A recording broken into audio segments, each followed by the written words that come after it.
This one, college football, is presented by Geico, and we welcome you back to Lubbock for kickoff of West Virginia and Texas Tech on an unseasonably cool day with the temperature just now reaching 50 degrees. Well, the talk with this matchup is the offenses, but as we welcome in Chris Budden, West Virginia getting back a key piece to that defense today.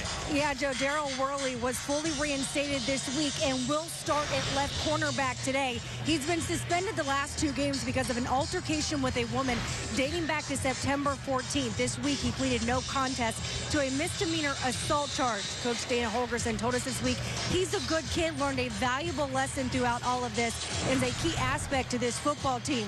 One other note, you may see him on special teams today, maybe returning punts. It's an aspect this West Virginia football team has certainly struggled with this season, Joe. All right, and there is Coach Holgerson, Chris, who is back where he was an assistant from 2000 to 2007. He was the wide receivers coach with Cliff Kingsbury as the quarterback. And the two coached together at Houston. Holgerson, the guy that got Kingsbury into that job. Kramer Fife will kick it away for Coach Kingsbury.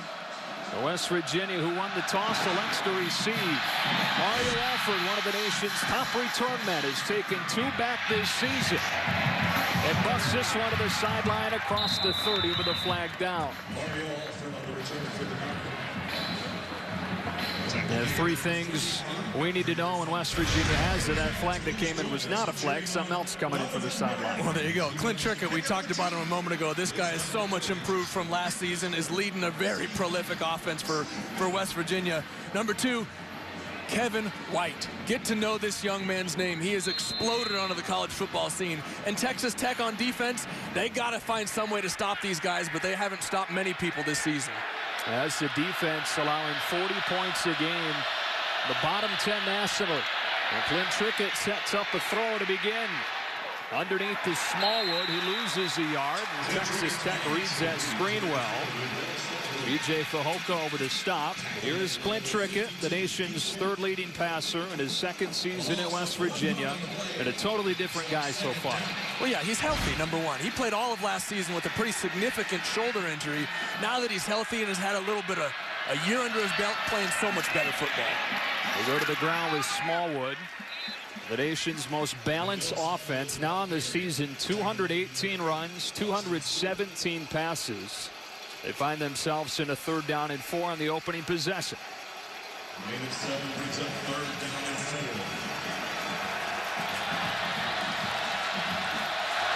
Smallwood motions out.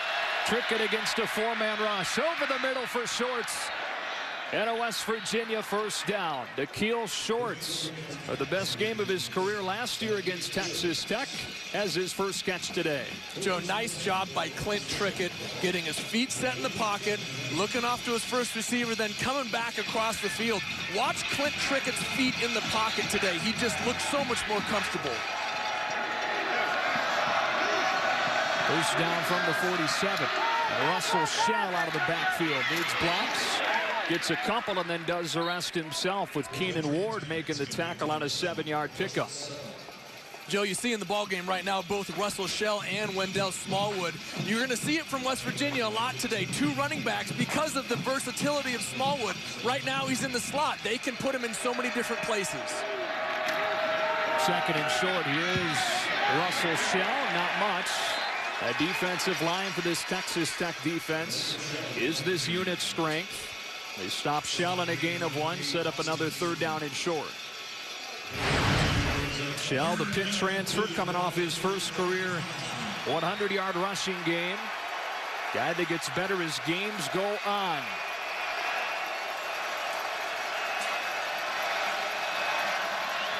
They bring in the fullback Elijah Wellman for 3rd and 1. And Wellman leading the way for Shell, who's got a 1st down inside the 45. So 3 straight touches for Russell Shell. West Virginia goes into a power look to convert 3rd and short. Well, yeah, you're not going to see this too often. Clint Trickett under center, turning around and running the old load play to the strong side. Kind of a throwback to the old 80s power football there. On 1st down, it's Shell again with patient running. They get 4 or 5 on 1st down. We're talking with This Texas Tech staff yesterday, and again, so much familiarity between Dana Holgorsen and Cliff Kingsbury. And apparently Kingsbury said during one of the defensive meetings that he was sitting in on this week, who is this guy? In reference to Dana Holgorsen, seeing how much run he's incorporated into his offense. They run again on second down. Shell, with a second effort, slips through for a first down to the 30. And Dana Holgorsen over the last few years has gone more and more balanced. As he said, he started to realize what that can do for you. Having a good running game that forces teams to bring those safeties down into the box and open up things outside. Another run play on first down. Shell gets stopped by Micah Awe. Second down. Well, Joe, so many people are running this, what do you call it? Spread option, spread offense, however you want to what terminology you want to use. But you think that it's pass driven. It's not. Teams like Oregon, Baylor, Oklahoma State, well, they put up huge numbers with this offense through the air. It's run driven. The run opens up the pass. It spreads the field. This snaps a string of 5 consecutive runs, and Trickett on the move fires incomplete. The coverage coming from Josh Keys and the tight end Cody Clay. Third down.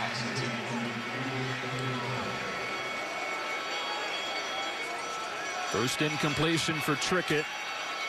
This offense coming off 4 consecutive games of more than 500 yards. Tries to put up points on possession 1. Well, Joe, right now, this is going to be a big key for Texas Tech all day. You've seen West Virginia convert 2 third downs already. Tech needs to find a way to get this West Virginia offense off the field. You got to do it on third down. And Texas Tech has to burn a timeout. Issues getting the right personnel on the field. Third down and 6 for West Virginia when you come back.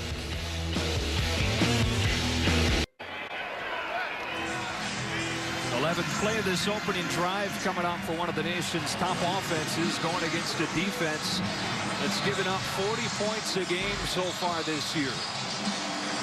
It's 3rd and 6. They've converted third down twice on the drive already. They hand it off again. Smallwood spins but short. Got stopped by the safety, J.J. Gaines, and Texas Tech forces a field goal attempt. Joe, great angle by J.J. Gaines coming in here, attacking the outside shoulder of Smallwood, forcing him back in. Even if he hadn't made that tackle, which he did make a great tackle in open space, he forced him back into the meat of the defense. Nice read, nice recognition, great play. Gaines, the junior out of Irving, Texas, back from a shoulder injury that cut last season short. Josh Lambert on for a 42-yarder. West Virginia collects points on its opening drive. Credit to the Texas Tech defense for holding once West Virginia moved inside the 30. Red Raider offense touches it for the first time after this.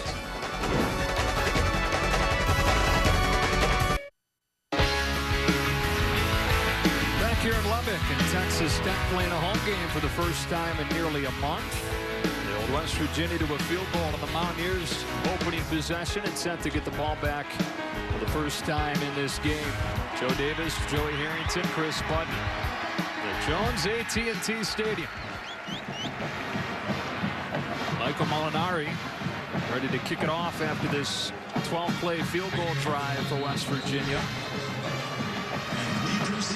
Coverage teams have been an issue for West Virginia this season. Jakeem Grant, a guy that can make you pay if you're not good in coverage. 3 consecutive games for West Virginia allowing a return touchdown. That matches a school record.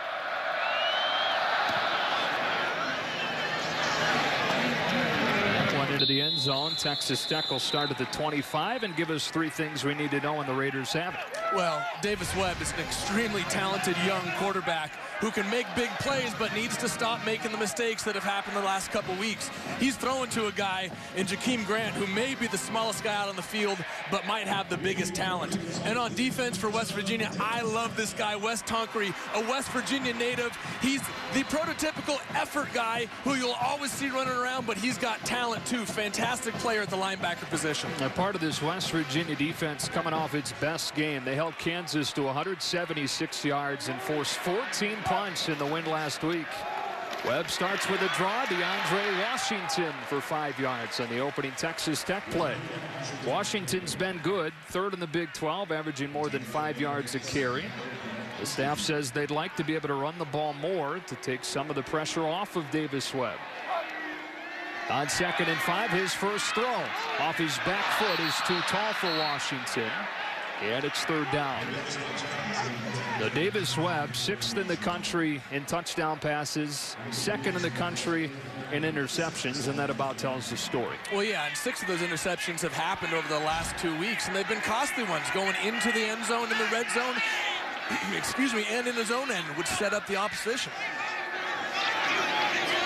Empty it out on 3rd down, and West Virginia brings 5. Opening up the window for a first down throw to Jakeem Grant, who's 2nd in the Big 12 in catches per game. He gets 8. Texas Tech converts.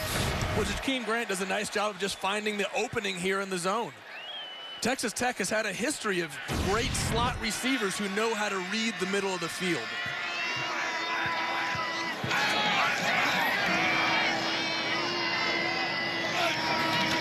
From the 38, another first down run. This time Washington never could get going. Drayvon Henry up from his safety spot. Make that Quentin White with his first carry. And it'll be 2nd down and 9. Gain of 1 brings up 2nd down and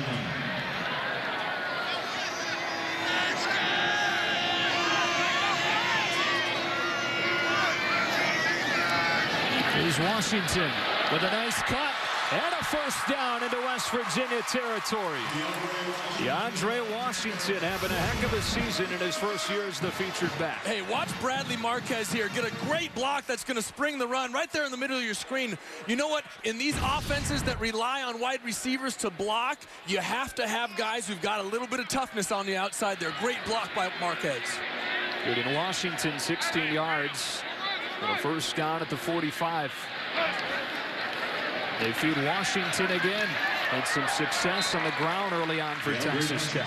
Well, yeah, we've seen both teams, West Virginia on their first drive and Texas Tech here, run the ball a lot more than I think most people around the country would think from these type of offenses, and they've had some success.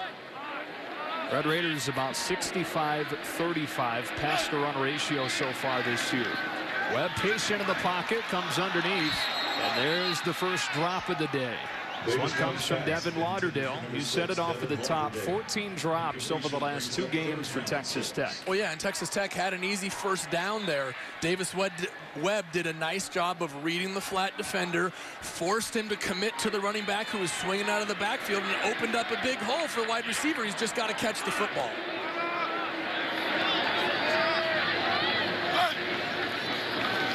On 3rd down, Webb will check it down to White, and that's shut down. A loss of 5 yards. Time now for a Lowe's Never Stop Improving Game Break with Greg Wolf. At the Carrier Dome, an efficient 8-play, 70-yard opening drive for -- 1 Florida State. Mario Pender, 12-yard touchdown to finish it off. It will be reviewed and upheld. The Noles lead Syracuse 7-0 first quarter. Joey, back to you. All right, Greg. Now, Florida State rolled Syracuse 59-3 in the matchup last year. It's Daryl Worley back to return this punt for West Virginia. It bounces right by the coverage team and into the end zone. So Worley in there as a returner instead of Jordan Thompson, who has struggled. Clint Trickett in this West Virginia offense with a field goal on possession 1. Back to the field for its next possession after this. Fox Sports 1 College Football is presented by Geico. Midway through this opening quarter in Lubbock, and West Virginia with a 3-0 lead, getting ready to go to possession number 2 for Dana Holgerson's offense, which this season has moved the ball, but it hasn't always necessarily meant points. 32nd in the country in scoring offense, largely because they've stalled drives towards the end, and they've turned it over. Now, there wasn't a red zone trip last time, but it did stall inside the 25 and led to the field goal.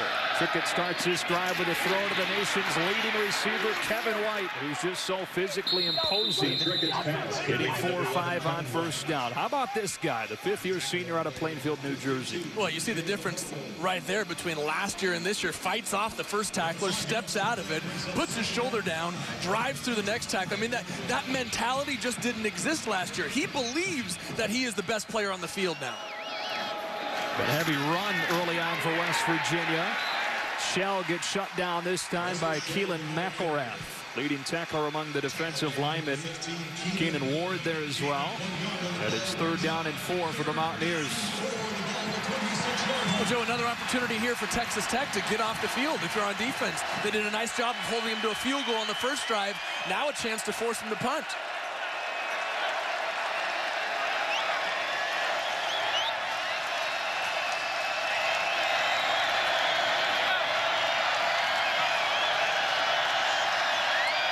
They motion Shell out.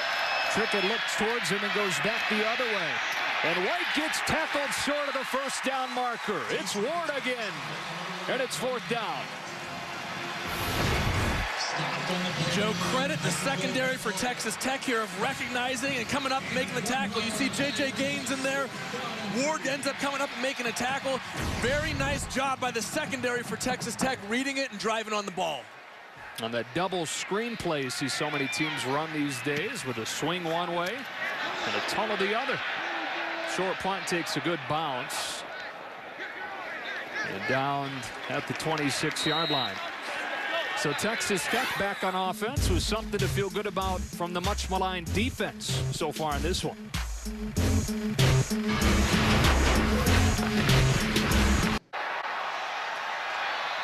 Field goal on West Virginia's opening possession. Texas Tech forces a 3-and-out on possession 2. And this offense for Texas Tech last week held to 13 points. That's the lowest total by any team Cliff Kingsbury's ever been a coach on. Not just in his time as a head coach, but as a coordinator, quality control guy under Dana Holgerson's offense at Houston as well.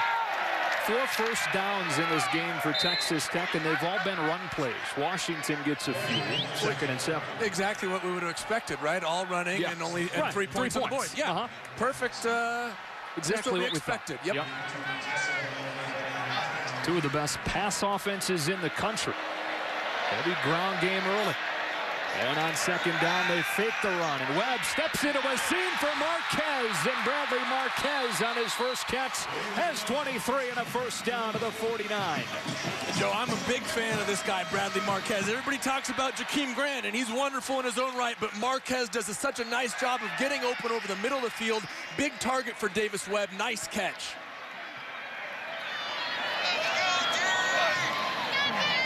Another first down run, and it's shut down this time. Wes Tonkery with a stop on Washington. Who's getting a heavy load early in this game. There's Tonkery, converted safety in his first season as a full-time starter at linebacker, and a guy you've really been impressed with. Yeah, I'm a fan of his effort. This is the type of guy who will be on the ground after getting blocked, get up and make the tackle on the other side of the field. Already 6 carries for DeAndre Washington and running with a purpose so far. Got 6 and sets up a 3rd and short for the Red Raiders. So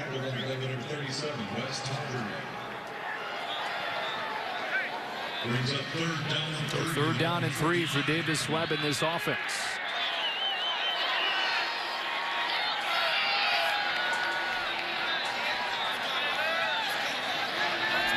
Only 5 in the box for West Virginia. So they run it, but up from his linebacker spot to make the play is Kwiatkowski.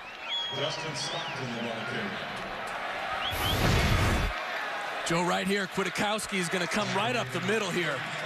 Only 5 guys in the box, like you said, for West Virginia on defense, and he just makes a great individual play, running right up the A-gap and tackling the back in the backfield. They'll go on 4th down and 2. West Virginia has not allowed a 4th down conversion all season.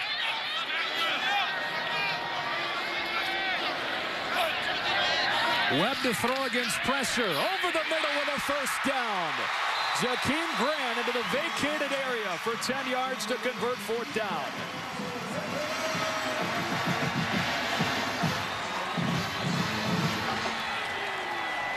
And right back on the ball with a first down from the 34. Washington again. Carl Joseph like a rocket from his safety spot for the tackle. Hey, Joe, going back to that 4th down conversion, you're going to see Grant just get a great release inside.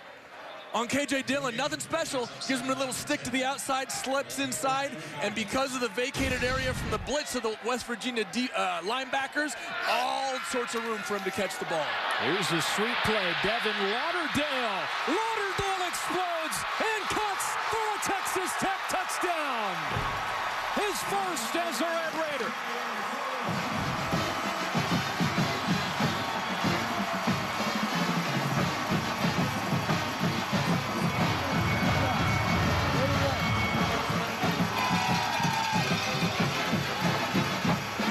Officially, it'll be a pass play to that flip forward.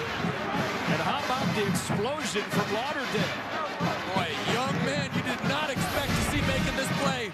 Watch him coming across. You're going to get a great block on the inside by number 82, Brent Mitchum, and then Lauderdale just does the rest. Uses the speed to get around. Nice move at the end to get into the end zone. They put Texas Tech in front here in the first quarter. Bust them with the extra point, and it's 7-3 Texas Tech. Big play to begin the drive that started at the 26 was to Bradley Marquez down the seam with a rocket from Davis Webb. Then it was Grant converting on fourth down. And on the next play, they run the sweet play for Devin Lauderdale, who explodes for his first score in a Texas Tech uniform. Okay, here's the plan. You're gonna want to turn right in 0.2 miles. Good. No. You're killing me. Watch the lane. And we have this really great view. Got a car in our blinds. What? And we learned how to salsa dance. He was dancing. Backseat drivers just met their match. Introducing the entirely new Sonata Sport. You forgot to turn off the... From Hyundai.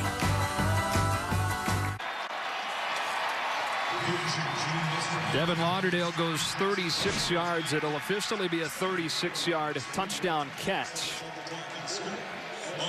And I think he needs a new nameplate.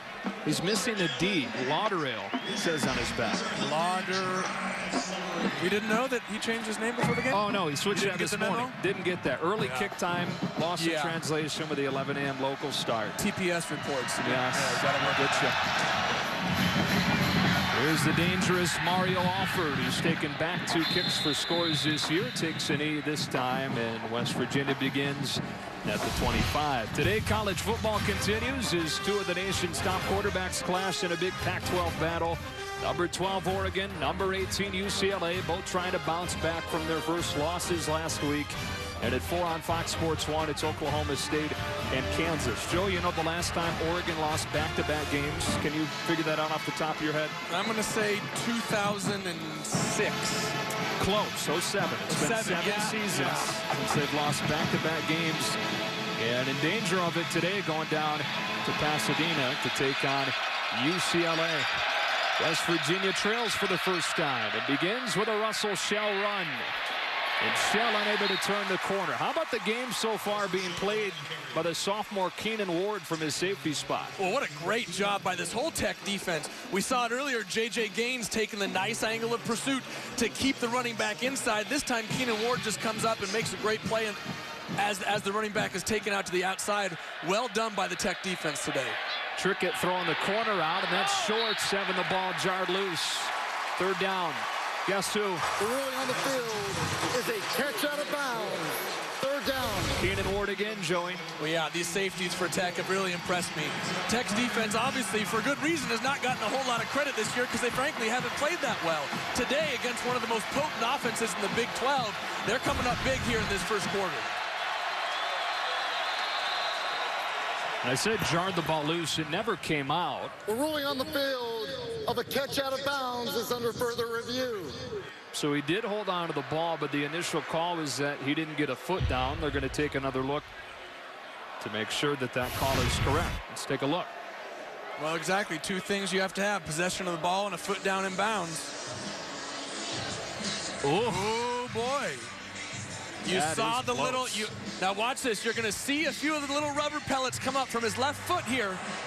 Excuse me, right foot. I think he got it down. Yeah, you see the rubber pellets, you see which the is in this artificial surface. Exactly. Just a little bit of a scrape. but I think it's going to be enough. After further review, the ruling on the field of an incomplete pass is confirmed. Confirmed. It's 3rd down. Apparently they didn't see the little rubber pellets. They didn't get the memo. No. Jeez. Again, early TPS reports. Yeah, jeez. You find those rubber pellets in your shoes for weeks after playing games on these fields. So it is 3rd down and 7, and Keenan Ward, who defensive coordinator Mike Smith says is going to have a great future. They've been playing his best game so far. And how about Smith fired up, hoping his defense can force another punt. Empty set for West Virginia. Trickett well protected. Over the middle and drop.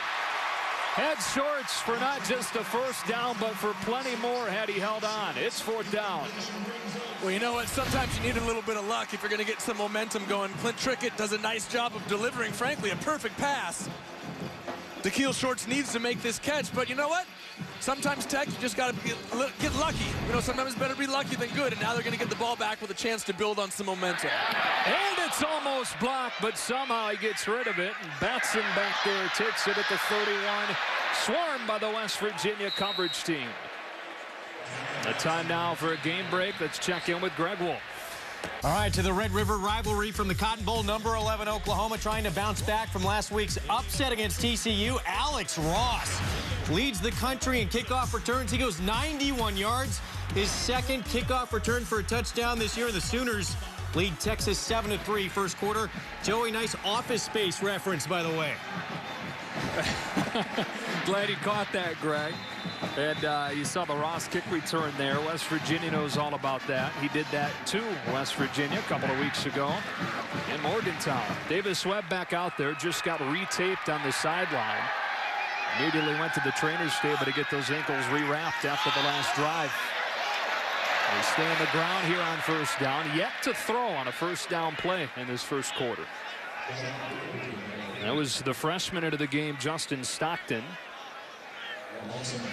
He's averaging 8 yards per carry.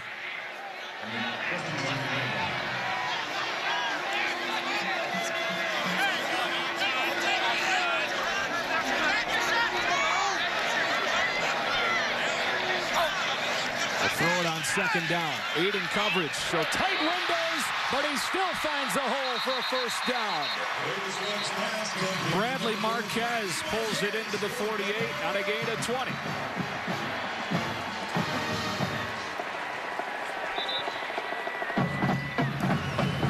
Flag came in. Ineligible receiver downfield on the pass.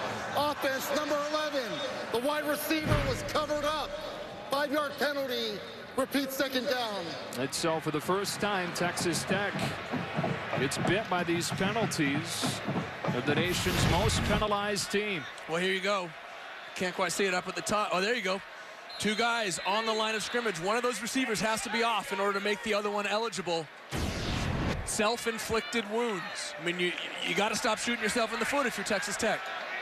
You see it there, the crux of the issue with this team, the most penalized team in the country, and turnovers an issue as well. This is a free play, and Webb knows it. He's got him in. It's Lauderdale again. It's a touchdown again. And it should stand.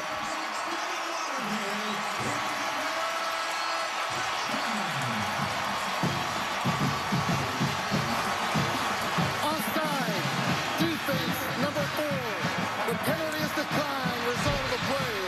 Touchdown. 76 yards for Lauderdale, who entered the quarter without a touchdown in his Texas Tech career, now has 2. And Joe, I love the maturity of the young sophomore Davis Webb here, going on a hard count to draw the defense off, then recognizing he has a free play, taking a shot down the field, and it paid off. Great job by Davis Webb. Yeah, the swinging gate set up on that extra point, but didn't like their numbers, so they set it up to kick. It's busting out of the hold of Bradley Marquez. A big play for Texas Tech. Some savvy for Davis Webb, knowing that he had the free play and taking a shot for Lauderdale, who's got 2 touchdowns in this 1st quarter.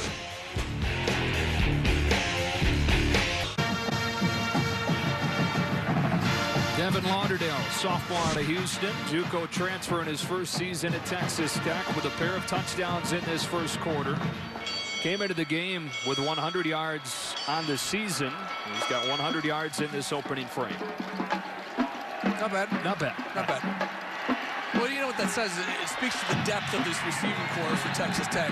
You know, Jakeem Grant is the guy who gets all the attention. I think Bradley Marquez might be just as good, if not better, a receiver. And now you got a young sophomore, Devin Lauderdale, coming into the mix. Tech's receivers have some serious depth here.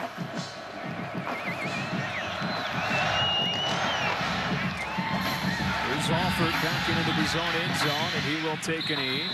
Let's check in with Chris Budden. Couple of big plays, maybe building some confidence down there, Chris. Yeah, it's making a lot of guys dance down here on the sidelines. And Cliff Kingsbury told us yesterday that's the one thing that this team has been missing is that swag, that confidence. That even in those wins, they didn't have anything to build upon. But after those 2 touchdowns, towels waving, feet dancing down here. Certainly some swag on this Texas Tech sideline. Yeah, Chris, and he told us you see him play with that confidence and that, as he said, swag in practice, but it just hasn't translated the game so far. A talented team that's played poorly. The words of Cliff Kingsbury. Not so far in this quarter, though. West Virginia down 2 scores now from the 25. But Trickett under pressure. Eludes it. Keeps his eyes downfield. And throws one into coverage for Kevin White. Inbounds, first down. Magic from Trickett to find White. Well, first of all, great job of avoiding the rush by Clint Trickett. And then gets to the edge and finds his receiver on the sideline. Wow. Went for 24 yards. Now they go back to White, who gets a couple of blocks in front and explodes down the sideline for another first down. Let's go back to that previous play. Well, Joe, watch. You're going to have the pressure coming in from the outside. He's going to get flushed around and then spins back. Oh, God, Clint Trickett did not do that last year. He was not healthy enough to make that play. This year, you got a new quarterback in the backfield. They pump the screen and run the draw to Andrew Bowie, who gets pulled down by V.J. Fehoko. Lost a couple of yards. It'll be second down and a dozen. Joe, that last play, or excuse me, 2 plays ago, speaks to a lot of things for West Virginia. 1, the health of Clint Trickett and his experience. And 2, then Kevin White finding the space on the sideline to make that tough catch. Trickett over the middle has a completion to Jordan Thompson, the 5'7" junior who's been dealing with an ankle injury. First quarter clock winding down. West Virginia hustles to the line, looking to get another playoff.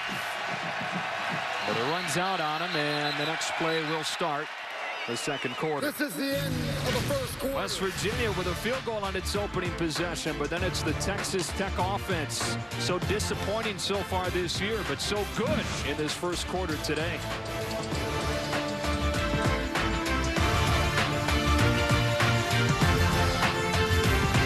There's Mike Smith, who took over the defensive coordinator duties after Matt Wallerstadt resigned for personal reasons back in mid-September. He said it's what he's always wanted to do, to be a coordinator, and wants to inspire these kids to know what it feels like to play in a great defense. He's been a part of some over the course of his coaching and playing career. His defense trying to force another 4th down. Trickett feels the pressure and rolls with a throw on the move for a first down. Once again, it was Kevin White that came loose for his 3rd catch of the drive. Well, and once again, Brandon Jackson from that defensive end position for Texas Tech gets into the backfield and forces Trickett out of the outside of the pocket. This time he broke contain early and got his eyes downfield to convert the first down. Trickett a deep drop this time. Again, extending the play over the middle and incomplete. Could have been intercepted by Austin Stewart. Instead, it's incomplete as he looked for K.J. Myers. A bit of a risky play thrown back, although he did have a lot of open space. But just gets enough of a finger on the ball to deflect it. It's a golden rule, right? Don't throw late across your body in the middle of the field. Unless he's wide open, right? Well, yeah, right. That's the asterisk to the rule that nobody knows about. Second down. Here's a draw play for Bowie. Unable to get outside, and those white shirts rally. Nigel Bethel was there with Sam McGlavin, the leading tackler of this defense. Keenan Ward again flying in there as well. It's another third down and long. 3rd and 9, West Virginia.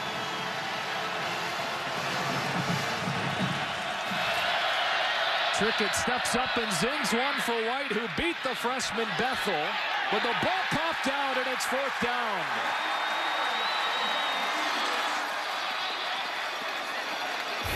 And Joe was about to say a great catch by Kevin White because the ball was a little bit behind him. Let's watch as he possessed the ball all the way down to the ground. Boy. Well, it's tough to tell from that angle if he had possession of the ball when he was back at the ground. Is that the receiver completed the process of a catch, and while on the ground, the ball was ripped out. It's a catch, 1st down. But a great job by this Big 12 crew to get together and get it right. They say he completed the process, and then it was ripped out by Bethel, so the call stands. The ruling on the field of a completed catch is under further review. So they will review it. The call right now is a completed pass and a 1st down for Dana Holgorsen in this offense. And Joe, from that review, from that angle we had, I wouldn't necessarily dispute that call. It was tight, but I think that's the right call from the angle we've seen.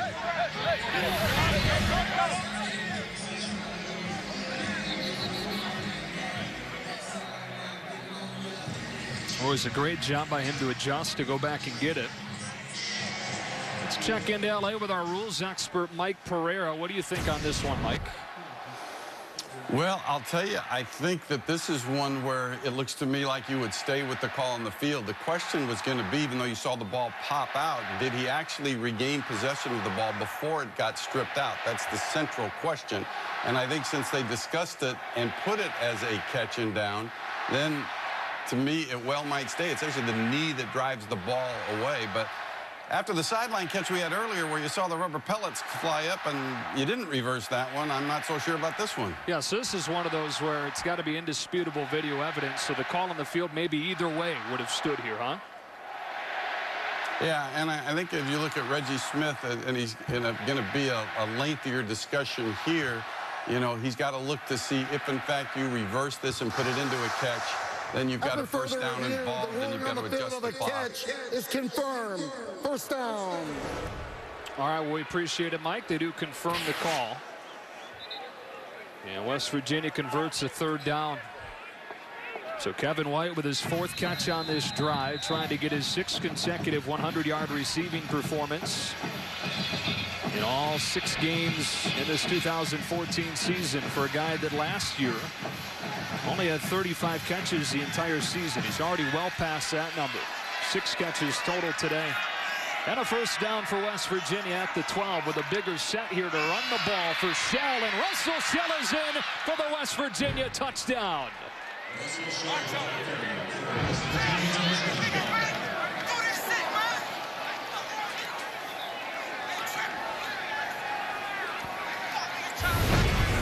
Joe, look at the hole opened up here by the West Virginia offensive line. Putting 2 blockers through there. And Russell Shell just walks into the end zone. A bit of a changeup we're seeing from West Virginia, running the football a lot today, and it's caught Texas Tech's defense a bit off guard. Josh Lambert on for the extra point. And a good response by the Mountaineers after the big play for Texas Tech. Russell Shell behind a couple of good blocks from Elijah Wellman. And Cody Clay, 88 in blue, with a big block on that play. The guy that Dana Holgorsen says makes him go. 14-10.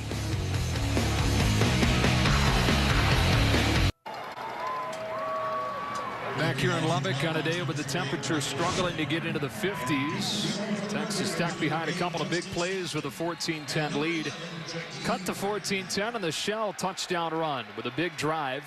9 plays, 75 yards. It lasts a little more than 2.5 minutes. Converted a 3rd down on that drive to help Shell get into the end zone for his 5th rushing touchdown of the season.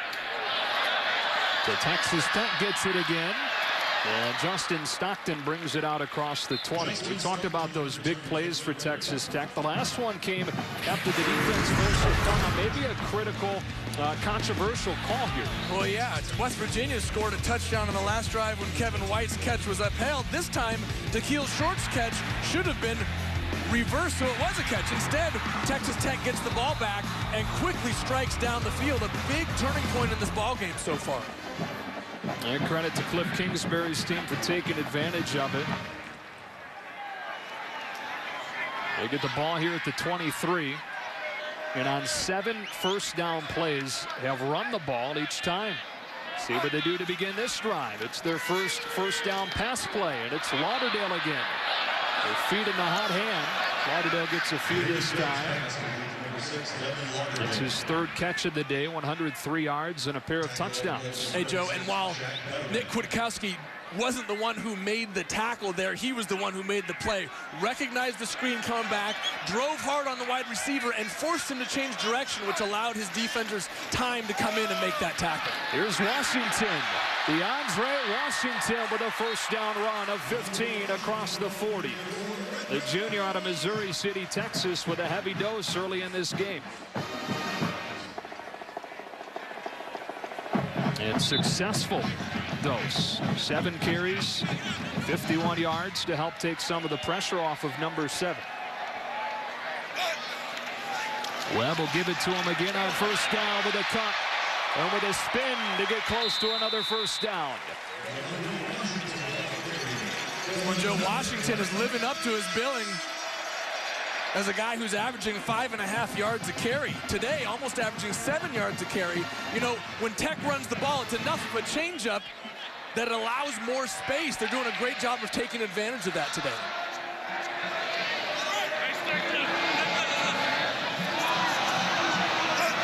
In West Virginia territory, quick throw to Dylan Cantrell, who's got 6. Texas Tech will take that every time on first down. Well, yeah, and it's like a running play. You're going to see Texas Tech throw the ball a lot very quickly to the outside, and even if they only get 2 or 3 yards, essentially those are the plays that they consider runs as well.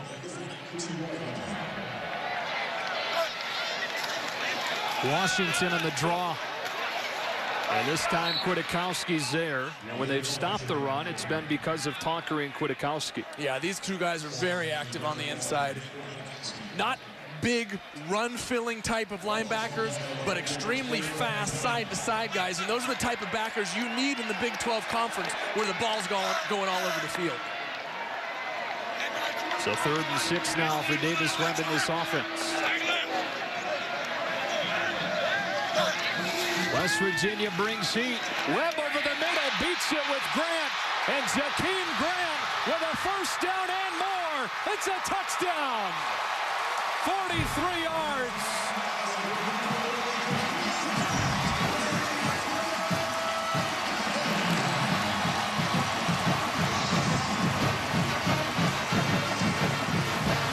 Number 97 reporting is number 77. Joe, big hit on Davis Webb here. Nice job of staying in and delivering the ball. But you see what's happened because Tech has run the ball so well.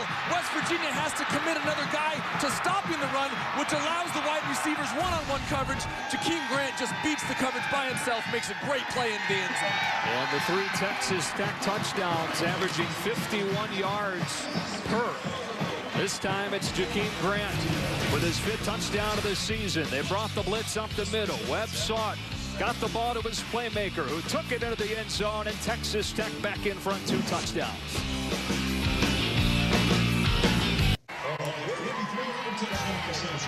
Fox Sports 1 College Football is presented by Geico, and it's been a good one so far in Lubbock. 21-10, Texas Tech in front, trying to snap a 3-game skid after that 2-0 start. Latest touchdown comes Davis Webb to Jakeem Grant on the crossing pattern on 3rd down. Alford with a chance to return it for the 2nd time. 2 touchdowns this year. But the coverage team does well to shut him down at the 15. Joey, take us back to that touchdown from Webb to Grant. Hey, Joe, because Texas Tech is running the ball so well, they have to commit. West Virginia on defense, 6 guys into the box to stop it, which leaves one-on-one coverage outside on their wide receivers. And when you play a team like Tech that throws the ball so well, you cannot afford to leave your DBs on an island because this could happen. A lot of talented guys outside. They take advantage with Grant there on the 7th consecutive completion for Davis Webb, totaling 190 yards over that 7 completion spurt. So this drive begins for West Virginia at the 15. And Trickett off play action. Throws one too tall for Smallwood. And it'll be second down and 10 with the defense coming from Jalen Barnes. And Joe, if you're surprised to see Smallwood 25 yards down the field, don't be. Yeah. I mean, this guy is a very versatile back. He'll catch the ball out of the backfield, but the coaches also told us that he's probably their second best slot receiver. So you're going to see him line up at that inside receiver position and run routes down the field. A very versatile guy for West Virginia out of the backfield. Cody Clay in there at the fullback spot. They throw one to White. And White with a stiff arm tries to get loose and uses his strength to get a few, but he was tackled by Keenan Ward. You got to watch it there with a little bit of extracurricular after the play. Third down and 6 for the Mountaineers.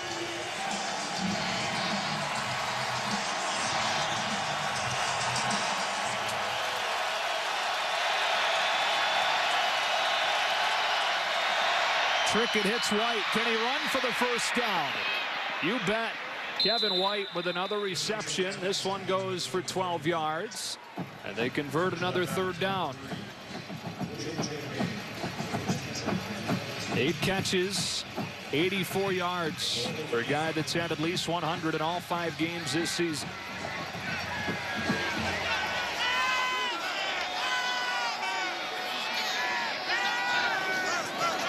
Play action again. Under pressure. Got rid of it, but the throw is altered by the backside pressure from Pete Robertson. Second and 10. Well, Joe, Pete Robertson has been one of the most effective defensive linemen for Texas Tech this year. Leads the team in sacks and tackles for loss. That time gets into the backfield and nearly gets another one.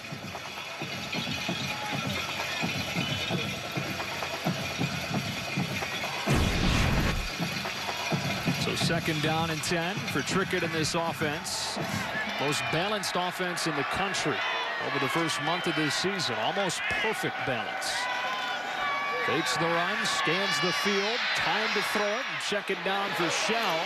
But the defense rallies. Austin Stewart was there first, making his second start of the season today. It's a loss of 2, and it's 3rd and 12.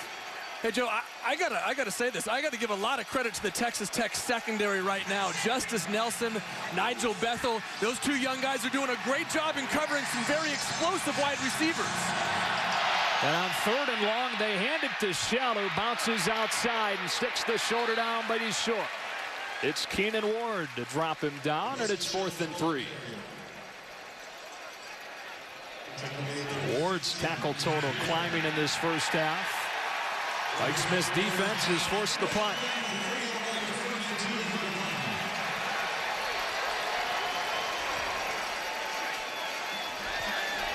Nick O'Toole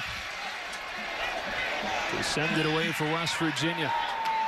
The worst punt coverage team in the country so far this year. But a good punt here to Cameron Batson is downed at the 5. Texas Tech trying to snap a 7-game conference skid to avoid their worst start in 2 decades. And they're off to a good start against Clint Trickett and West Virginia. It's 21-10 here in Lubbock.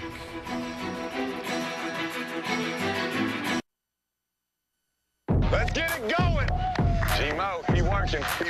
Fast, no readers. Let's go late bunch. That's move right. Let's go. Get out my camera angle, man. Don't mess up my shot. 35-year-old Cliff Kingsbury, the youngest Power Conference head coach who signed the lucrative 3-year extension prior to this season that has him under contract through 2020. His offense starts his drive at a 7, and Davis Webb has now completed 8 passes in a row, though this one goes for no good. K.J. Dillon stopping Justin Stockton, and it'll be second down. And Davis Webb has been sharp for Cliff Kingsbury so far in this game. And Kingsbury's offense last week with just those 13 points. He's continued to say he's seen good things in practice, just haven't materialized in games yet. He's got to be happy with how his offense has played so far in this one. So they go to Washington there. Gets a yard. It'll be 3rd and long. Last 3 drives for his offense have resulted in touchdowns. Well, I can't get much better than that. And what Tech's done really well is recognize what West Virginia's doing on defense. When they play coverage, they're running the ball. When they commit guys to stop the run, they're taking advantage of man coverage and winning on the outside. Webb will dump it off for Quentin White, who needs blocks and gets pounded from the secondary side of 1st down. But a flag comes in. Do you have a targeting penalty on number 9, K.J. Dillon? No, Joe, I think they're going to get him for the extracurriculars afterwards. K.J. Dillon came in and gave him a pop. After the play, personal foul, unnecessary roughness. Defense, number 9. 15-yard penalty, automatic 1st down. Same result as far as penalty yardage. And Joe, you're going to see K.J. Dillon come in from the top of your screen here. Wow, put a pop on him. Solid, and now clean there, hit. right at the end. Extra stuff. Right at the end. Finishes them off. I mean, maybe he thought he wasn't down. Maybe he thought he was sitting on somebody, but that's just a penalty you cannot have when you've already gotten Tech's offense off the field there.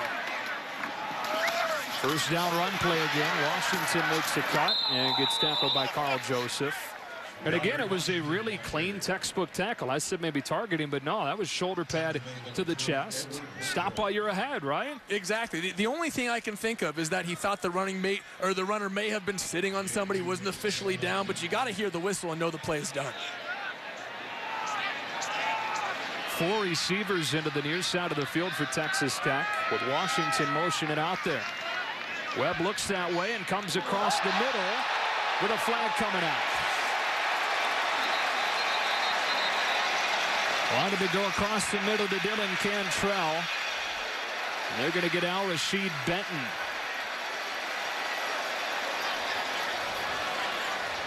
See if it's holding or pass interference. Be a 1st down either way. Pass interference, defense, number 17, spot of the foul, automatic 1st down. You're going to see it right here. We talked about it a minute ago, how Texas Tech is taking advantage of man coverage, and that's what happened right there. Man coverage coming across the field. Al-Rashid Benton gets caught in a bad position, has to grab the receiver coming across. And that was Ian Sadler, not Dylan Cantrell, that he went to, but a 1st down nonetheless. Washington again on 1st down. You get the sense that with all these run plays on 1st down, you're going to see play action over the top on a 1st down play at some point. They pump to the screen and throw behind Grant, who is open. He had a couple of men open on that play, including Cantrell. I was just about to say you were the key in foreshadowing right there, because he had 2 guys, one running wide open up the sideline and one in the seam, which he chose to go to. Just got a little bit too excited. One of those cases where they're so open you just don't want to miss it. You got to take advantage of those opportunities when you have them. So 3rd and 7.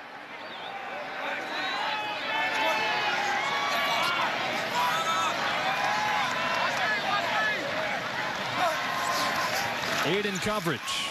So Webb has time and completes it to White, who stops short and then gets the ball knocked down. It goes out of bounds. Texas Tech will retain possession. Excellent second effort from White off of the hit from Worley, but he is short, and it's 4th down. Well, excellent effort from the West Virginia defense as well. The ball was contacted by West Virginia player who was out of bounds, which makes the ball out of bounds. It's 4th down. Well, there was the explanation, which I think we already got. But West Virginia rallied to the ball so well. Quentin White caught the ball right at the 1st down marker, and 6, 7, 8 West Virginia players kept coming to knock him back and keep him from the 1st down. And they're setting up for a fake. They sneak a man under center, but West Virginia appears to be ready. So they try to get him with a hard count. Nobody moved. They'll take a timeout. Delay of game. No, they won't. 5-yard penalty. It's 4th down. Just take the delay. They gave it a shot. They converted a punt, or fake punt last week against Kansas State by snapping the ball to their punter Samaik and having them run for it on 4th down and 1. This was a different look that West Virginia was disciplined on.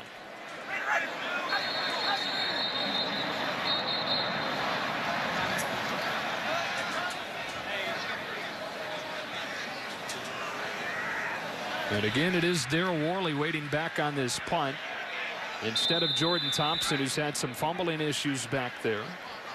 And Worley back off of the 2-game suspension taking over the punt returning duties. High kick from Samaik. Takes a good Texas Tech bounce inside the 20 and down at the 16. Well, Texas Tech trying to snap this 3-game skid, and with a 21-10 lead late in the first half.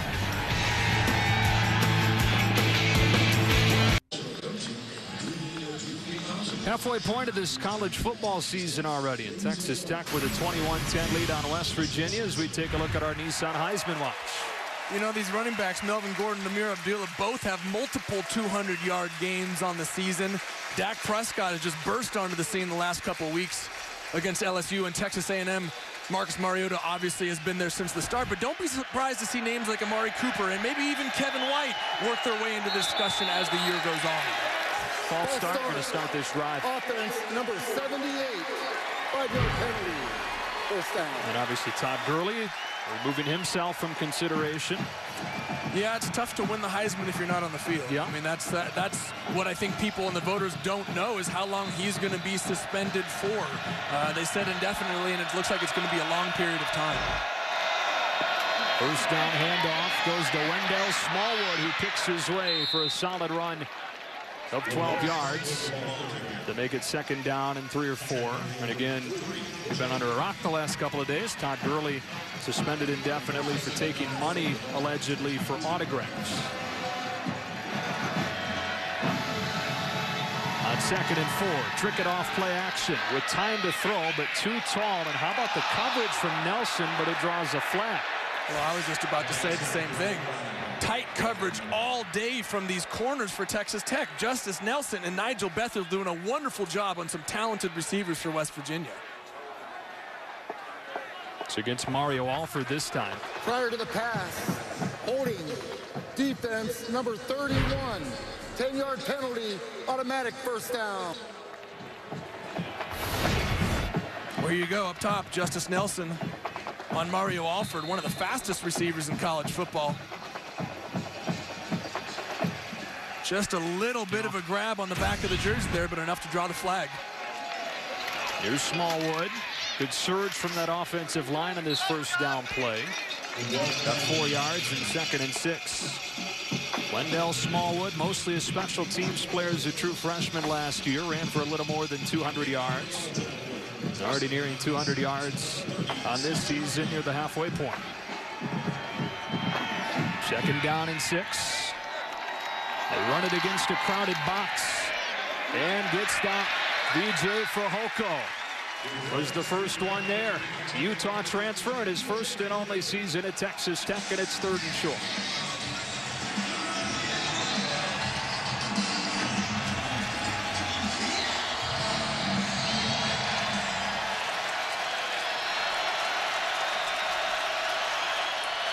Aiden coverage. Trickett into a tight window, has Cody Clay for a first down. Only his 4th catch of the season, but it's a big one. Well, yeah, Coach Holgerson told us this is a do-everything guy. He can play wide receiver, running back, even offensive line. But Clint Trickett did a very nice job seeing the opening, delivering the ball quickly, great read, great recognition. There's all kinds of freedom to change plays at the line of scrimmage. Make some kind of check on first down from the 46. Gives it to Smallwood. Strong running, slammed down by Pete Robertson, but a 5-yard first down pickup. Well, yeah, 2nd and 5. I mean, the playbook just opens up. I mean, we've seen 3 times now on this drive they run the ball on first down. Even after the penalty, the false start, they get it back to 2nd and short. Empty set. West Virginia in a hurry. Trickett under pressure. Steps out of it. Throws into coverage and incomplete. A flag in the backfield, and you may get some kind of roughing the passer. Personal foul, roughing the passer. Defense number 92. 15-yard penalty, automatic first down. Andre Ross. Well, you're going to see Andre Ross coming in from the top of your screen here. Just a little bit late. We just had another flag come out, Joe. After the play, unsportsmanlike conduct. Offense number 67, taunting the bench. 15-yard penalty. It's 1st and 10. Quentin Spain, and again, because that came after the play that resulted in a first down. First unsportsmanlike conduct foul. It will remain first down. So you don't lose the yardage that gave you the first down with a penalty. You at least don't lose the first down. So 1st and 10 from the 49.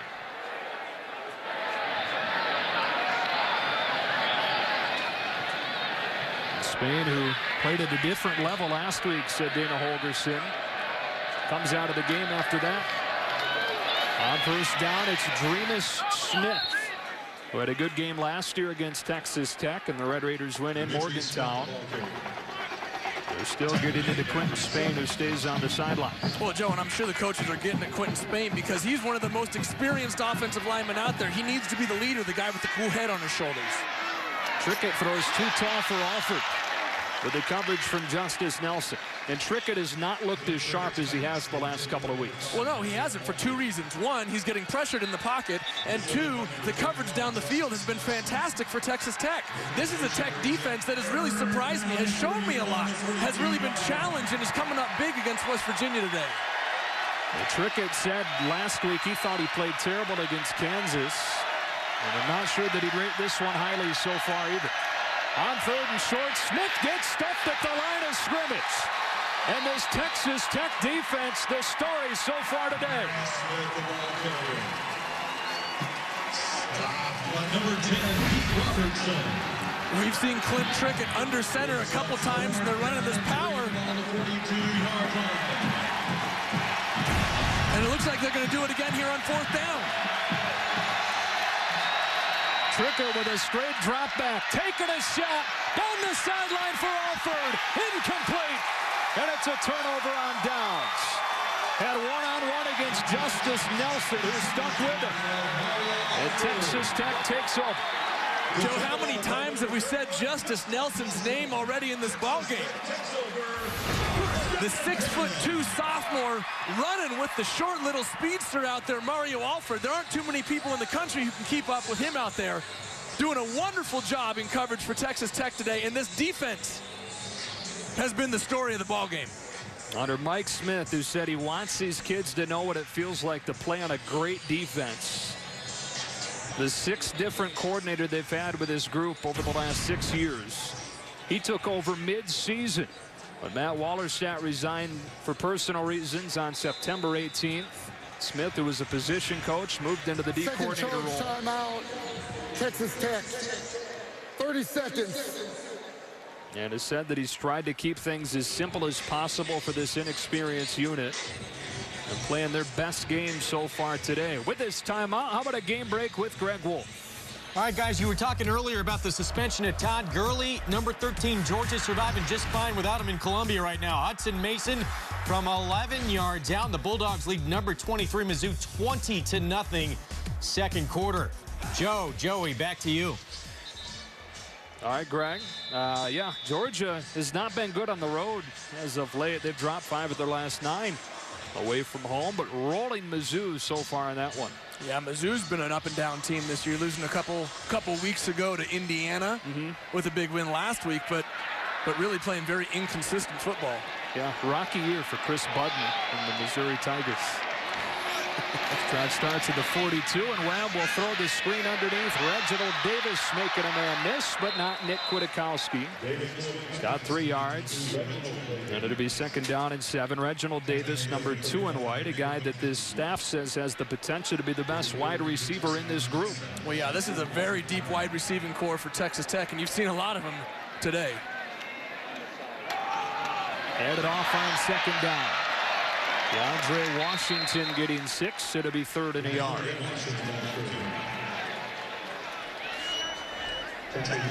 Inside of 2 minutes in this first half.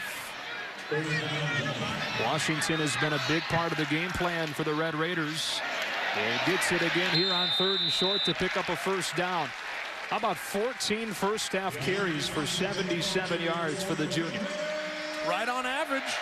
I mean, he's averaging 5.5 yards a game, or carry, coming into this game, and he's at 5.5 yards today. Very consistent running back. Just seeing more touches than usual. First down throw from Webb. Against a three-man rush, has time. And somehow with 8 in coverage, Washington still wide open out of the backfield.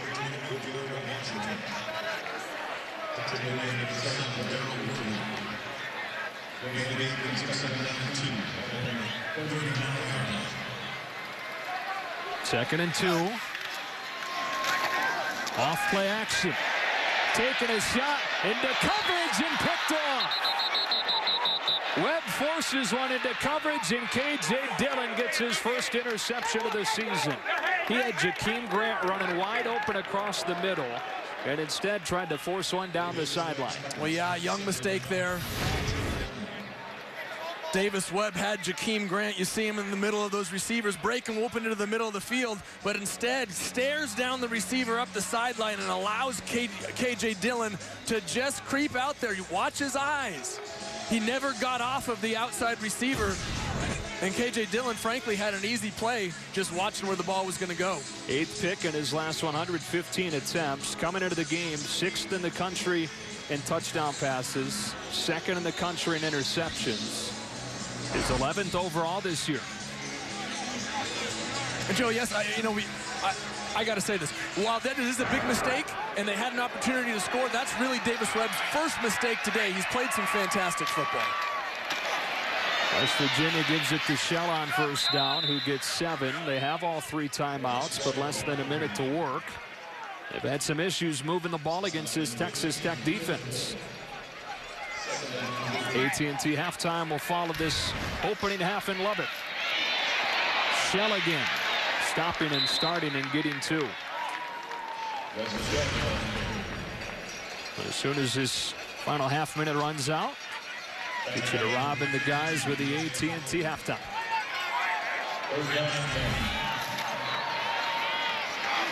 Shell makes a nice cut and gets a first down, pushed out by Ward, stopping the clock with 24 seconds.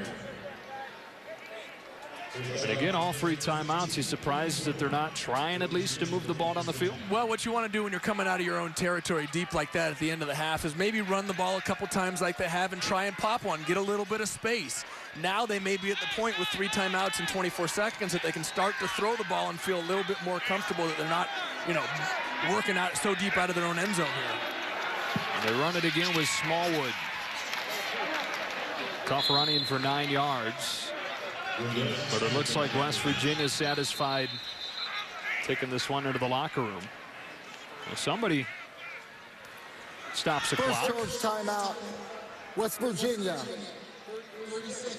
Interesting time to use that first timeout. Well, we have a moment. Let's check in with Rob Stone in L.A.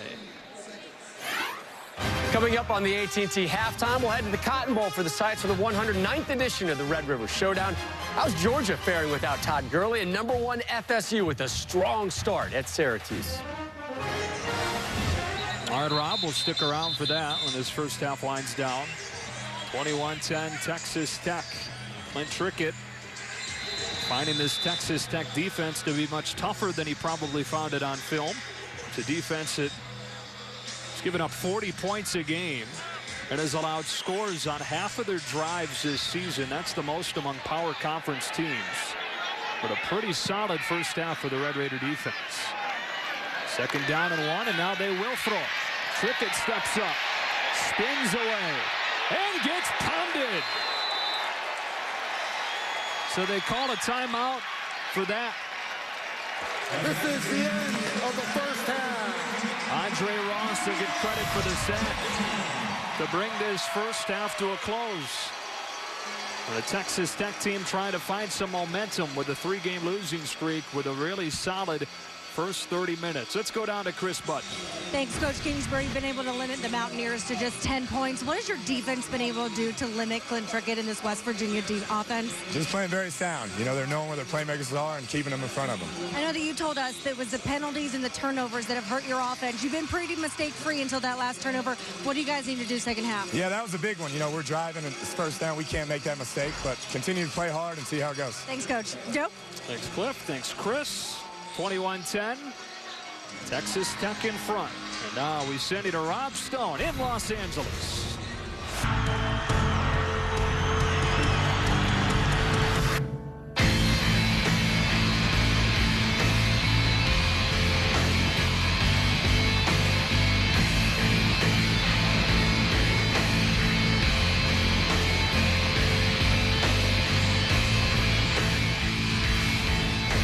Sports 1 College Football is presented by Geico. Back here in Lubbock, ready to get the second half going between Texas Tech and West Virginia. So far, it's the Red Raiders with a 21-10 lead, trying to snap a 7-game conference losing streak. Joe Davis, Joey Harrington, Chris Budden with us again in a moment.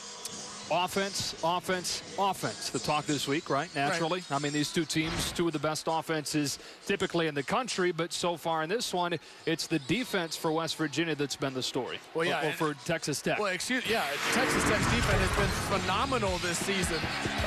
Today. Keenan Ward, J.J. Gaines coming up big and making tackles in the run game. And then how about the job that Justice Nelson has done in the secondary for Texas Tech? Covering maybe two of the best wide receivers in the conference, Kevin White and Mario Alford, holding them really in check all day. How about our first half stats brought to you by Geico? Texas Tech perfectly balanced in that first half as far as play calls go. 18 runs, 18 passes. And we'll start this second half with the ball. That's a touchback. They'll begin to the 25, and we check in again with Chris Budd. Hey, Joe, got a chance to catch up with Dana Holgorsen after the half, and he said that Texas Tech has done a really good job at making Clint Trickett uncomfortable. He says his team needs some better pass protection. On the other side of the ball, that's what Texas Tech has done well. He said the key to this second half is his defense needs to get some stops, make some blocks, and tackle. All right, Chris, and maybe play with some more purpose. You heard the guys during halftime, Joe Klatt in particular, say that it looked like Texas Tech was playing with more of a purpose in this game so far. Racing out to this 21-10 lead. So from the 25, here's Davis Webb in this offense. Webb was really good with the exception of the one throw in that first half. 14 of 18 for 215. And they begin this second half with the delay of game penalty. Prior to the snap, delay of game, offense, 5-yard penalty. It's first down. The nation's most penalized team on the season wasn't terrible in the first half. 4 penalties for 35 yards. Well, we talked about it at the start of the game. You got to stop shooting yourself in the foot if you're Texas Tech. Drops, interceptions, penalties. And they had an interception there at the end of the first half, and now a penalty to start the second one. So out of an empty set against pressure, Tonkery running free, but they throw right where Tonkery came from to Jakeem Grant to get the penalty yards back. And it'll be second down and 9. These two teams both pretty darn good on offense this season. But it's been the Texas Tech defense that's been the story, holding West Virginia well below its season average on yards per play.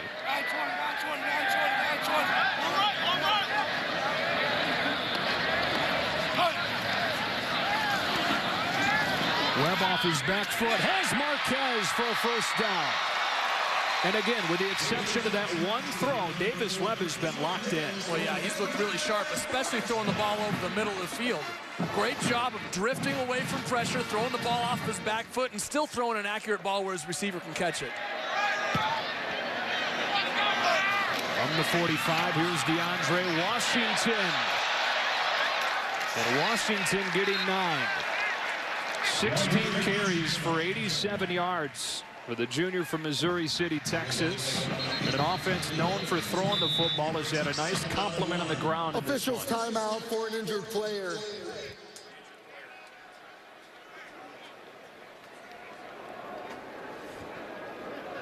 Been close to perfectly balanced. An offense it's normally about 65% pass. Only one more pass play than they have run plays so far today. Injured player is Kyle Rose. Redshirt junior nose. Taking a look at that right leg.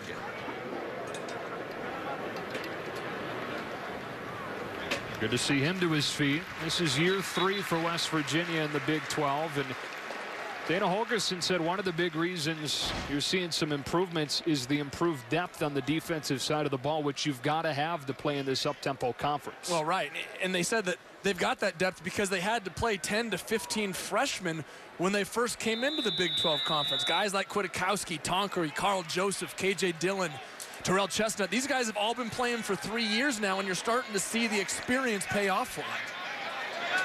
Second down and 1. Washington again. And this time, nowhere to go. So it'll be 3rd down and short. Darian Howard with a stop on that play. Checking into the game for Kyle Rose. 3rd down and 3 on the opening possession of the second half for Texas Tech.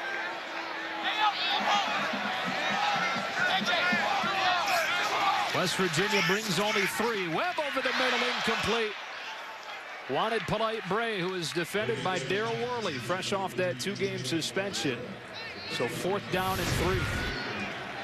Well, Joe, by motioning the running back out of the backfield, it created a one-on-one situation for the backside receiver. Davis Webb was counting on a receiver to just win that route. Good coverage by the West Virginia defense. Offense stays out there for 4th down. They've converted their lone 4th down opportunity today.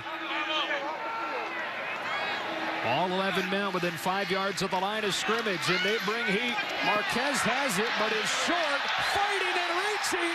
It'll depend on the spot. Marquez mano-a-mano with Carl Joseph, and it looks like they spotted him with enough for a 1st down. Joe, you said it, all 11 guys up by the line of scrimmage. They brought one more than Texas Tech could block. Forced Davis Webb to throw the ball quick, but just a great individual effort to reach for that 1st down. The ruling on the field of a 1st down is under further review. Against a guy with more than 200 career tackles. Wow. And they're going to take a look to make sure they got the spot right. Texas Tech playing some inspired football today, trying to snap this 3-game skid and trying to avoid the worst start in 2 decades. Red line on your screen, not official. Needs to get just beyond the 45. That looks like a pretty good spot. I would agree with that. I don't think his knee hit before the ball got out there.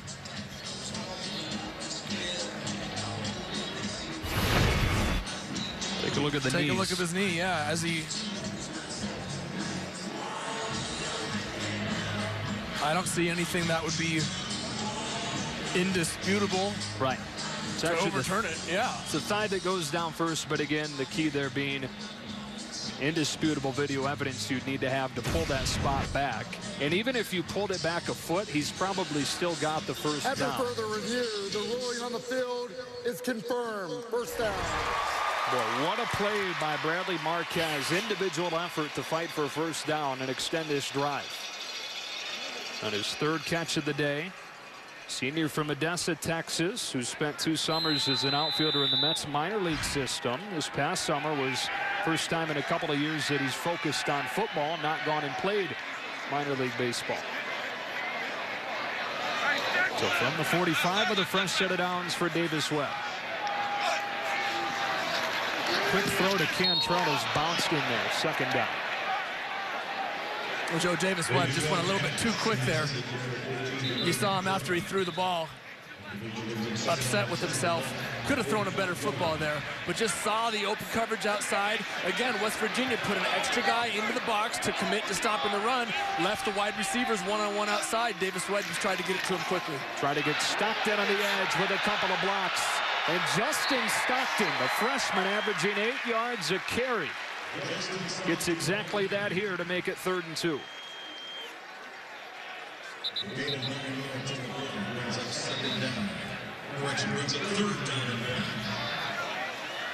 Highly touted recruit, more than 6,000 yards in his high school career. And finding ways to get him the ball here in his freshman season in Lubbock.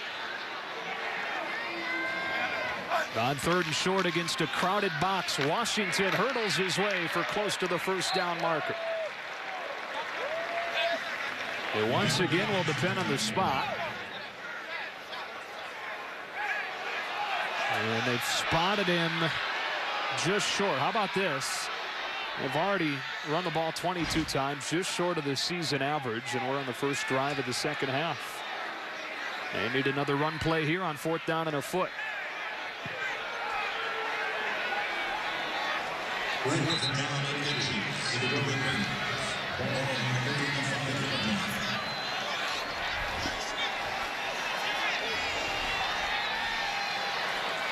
They go out of the gun, needing inches.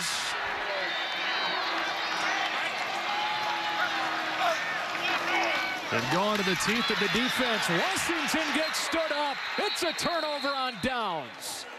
We said this story was the Texas Tech defense. First headline of the second half belongs to the West Virginia defense. Nick Kwiatkowski leading the way, shutting down the hole. They get the ball back to the offense.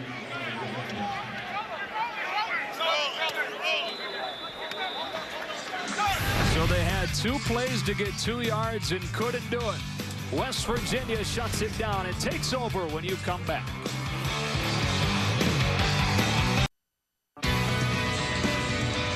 Great work by Brian Alexander. The rest of our production crew capturing the scene here in Lubbock, Texas this weekend on an unseasonably cool Saturday with the temperature at kickoff right at 50 degrees. Joe Davis, Joey Harrington, Chris Budden. Back here at Jones AT&T Stadium, West Virginia looks to get the offense cranked up, down 21-10. Opening possession of this second half for the Mountaineers. They start with a play-action flip to Thompson off the left side. Fehoko and War with a stop. They get 4 or 5 yards, and it'll be second down. Good start to this game for Fehoko. Ward as well, already with 11 stops out of his safety spot. On 2nd and 4, here comes Shell. And Shell with some room for a first down and more for Russell Shell, but a flag comes in as Robertson runs him out of bounds. Got 23 yards, could be coming back. Russell Shell, the ball carrier, flag on the play.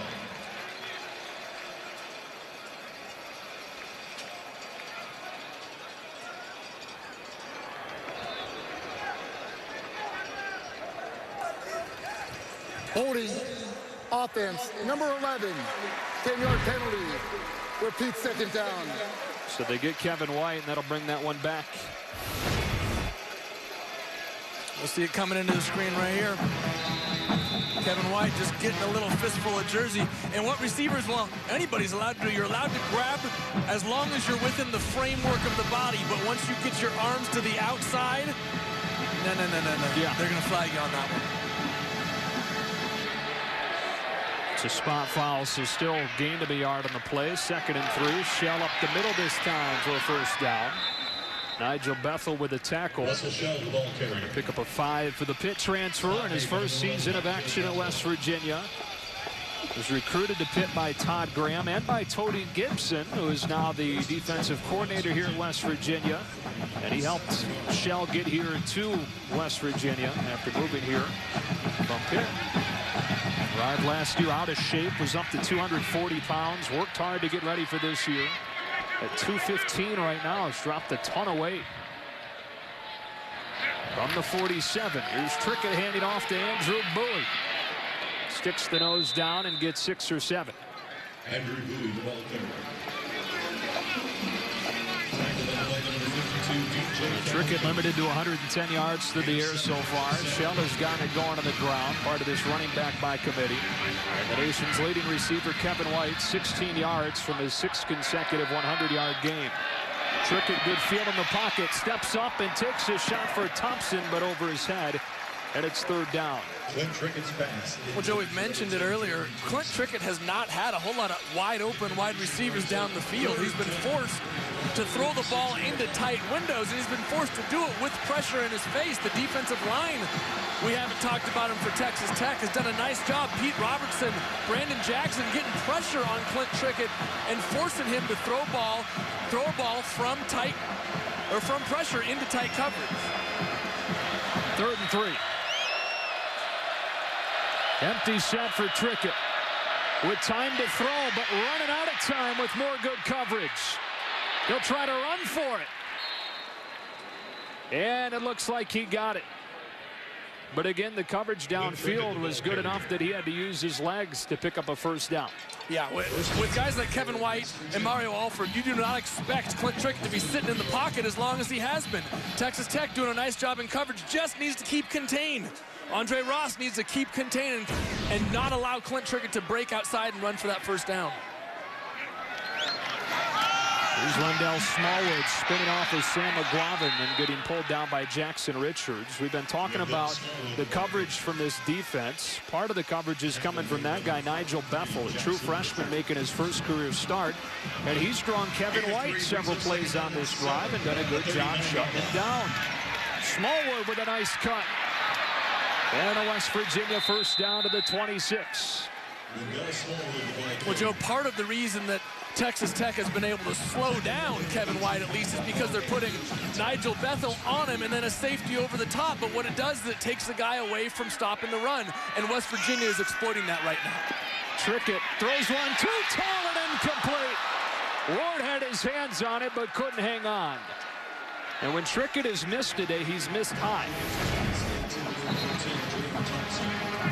Well, he's got his wide receiver. I mentioned it a moment ago that they're rolling a safety out over the top of Kevin White, and what that's doing is opening up the middle of the field. Clint Trickett has tried to attack it a few times, and you're seeing it there. He's telling his wide receiver, go down the middle. Don't break across. Don't run across the field. Run right down the middle in the area they vacated. 10th play of the drive coming here, and again, it's Bethel covering White to the near side of your screen. But his safety over the top. Play action. This time he throws long, 3rd and 10. He's looking for Alford, defended by Justice Nelson.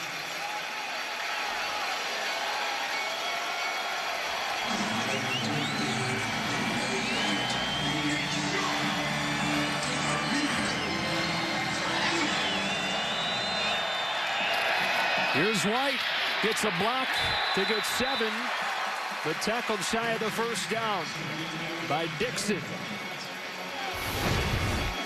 And Joe, the only way they've been able to get Kevin White the ball today because of the coverage is just throwing these quick screens. They're going for it on 4th down.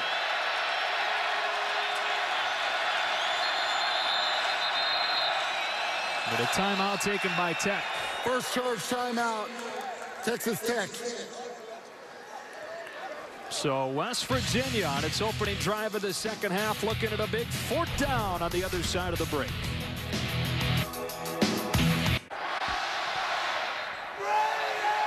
Fox Sports 1 College Football is presented by Geico, and it's 21-10 Texas Tech. The 12th play of this West Virginia drive will be a 4th down and 4. And they will bring the field goal team out after they had the offense there prior to the timeout, which was taken, ironically, by Texas Tech. So Dana Holgorsen changes his mind during the Texas Tech timeout and sends Josh Lambert out of the field for a 38-yarder.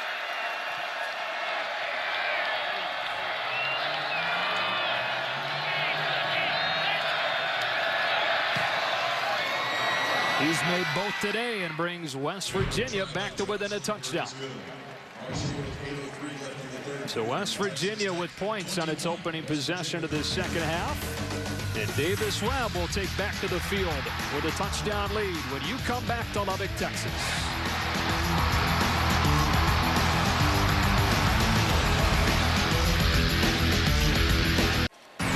Reaching the halfway mark of the season in this Big 12 matchup, and Davis Webb has bounced back masterfully from his tough performance last week with 3 touchdown passes.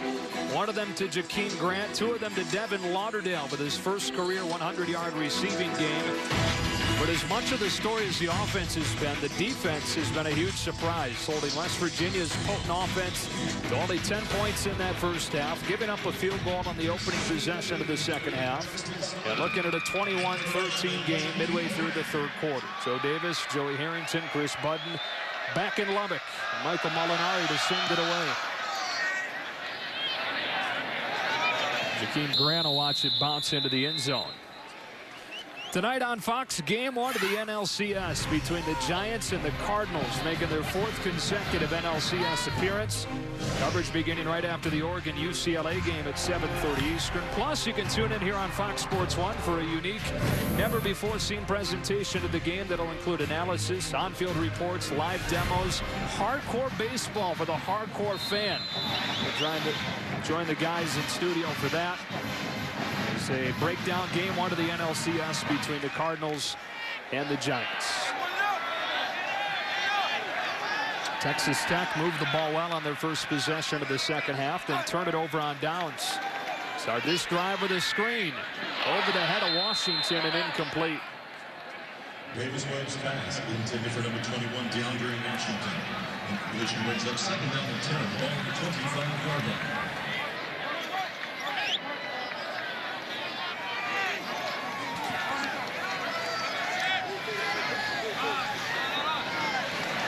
West Virginia shows pressure on 2nd and 10. Webb tries to get him to bite with a hard count, but they don't.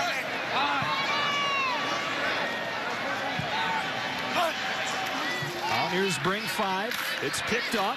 Webb steps into his throw for Marquez. Right on the money for a first down.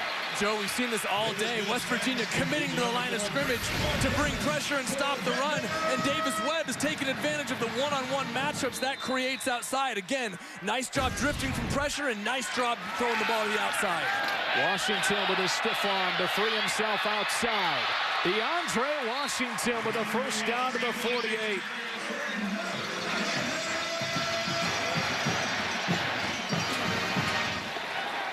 Well, Joe, what that throw to the outside did a moment ago is it got this crowd back into it. Now you get up to the line of scrimmage, you break a big run, and you got a little momentum moving. Fake the screen, throw to Marquez over the middle. And another Texas Tech first down. Got the backers moving outside with a pump fake. Opened up a window over the middle.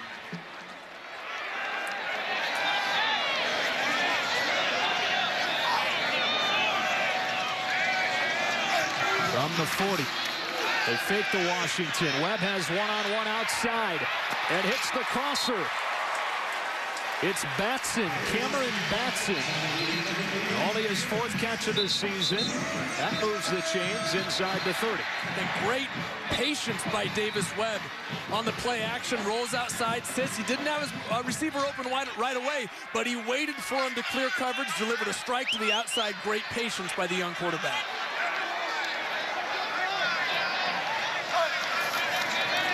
Fake to Washington again, looking over the top and instead checking it down. And Washington is inside the 25 as Webb that time got through his progression. Well, again, patience with pressure in his face. He drifted, kept his eyes down the field, and then at the last minute dropped it off to his running back in the flat. Officials timeout for an injured player. It's Drayvon Henry, freshman safety.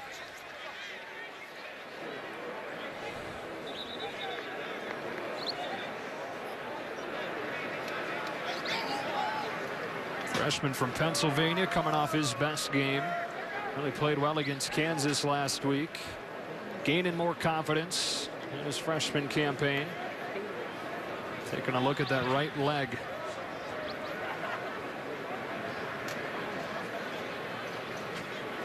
Texas Tech on the move.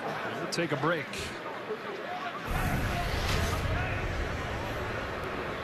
With Boys and Girls Clubs of America. Boys and Girls Clubs help young people to reach their full potential as productive, caring, and responsible citizens through programs that promote character and leadership. For more information, visit foxsportsupports.com.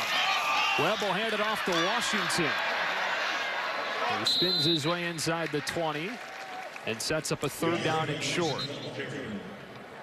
You know, you got to credit the Texas Tech offense and their play selection, because every time West Virginia gets into a too high safety look and takes somebody away from the line of scrimmage to play coverage, they run the ball. And when they commit somebody to the line of scrimmage like they do right now, leaving man coverage outside, they've thrown it successfully. Look for Davis Webb to attack that outside of the field right now. One-on-one across the board, like you said, Joey. The Webb looking wide side, now coming back shoulder for Cantrell. What a catch! First down and goal. Boy, oh boy, we saw Cantrell make a catch like this a couple weeks ago. A one-hander. This time he uses 2 to go up and get it, and then uses his head to come down in bounds. What a catch. Tech right back on the ball. It's White getting stuffed. Shaq Petaway, outside linebacker with the tackle. We get one more look at this catch. When you got guys who are 6'3", you can go up and attack the ball like Cantrell does. Gets control of the ball first, then puts his right hand down to complete the catch. Wonderful throw and catch. Great recognition of one-on-one coverage outside by Davis Webb. On 2nd and goal, they'll throw for it. And didn't give Cantrell a chance. Now looking at a 3rd down and goal. Well, they like Cantrell and his playmaking ability. He had an acrobatic catch a couple of weeks ago on a Thursday night against Oklahoma State. Does the same here to put him inside the 10. But now 3rd down and goal for Davis Webb in this offense. They bring Grant in motion. Webb sprinting wide side. Throws it back. A block in front. But pushed out of bounds, and it's 4th down and goal. The seldom used Rodney Hall with his first touch. 4th down. And it was Nick Kwiatkowski who read this and peeled all the way back to make the tackle. I thought they were going to throw to Jakeem Grant in the flat out there. They even fooled me setting up a screen on the backside. Great development on the play, but better read and recognition by Kwiatkowski in the linebacker spot. Ryan Buston on to attempt the 21-yarder. This is only his 3rd attempt of the season. And he got it. Now 6 field goals short of tying the school record. That's the 42nd of his career. This long drive results in 3 for Texas Tech.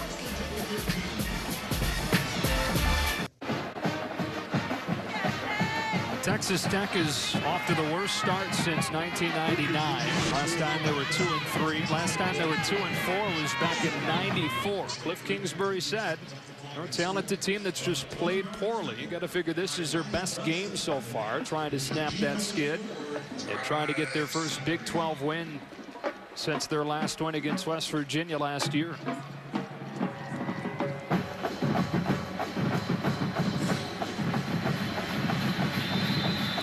Fife will kick it away for Texas Tech. Mario Alford, one of the nation's top returners, hasn't had a chance to break loose yet today. They keep it away from him with a high kick. Taken at the 25.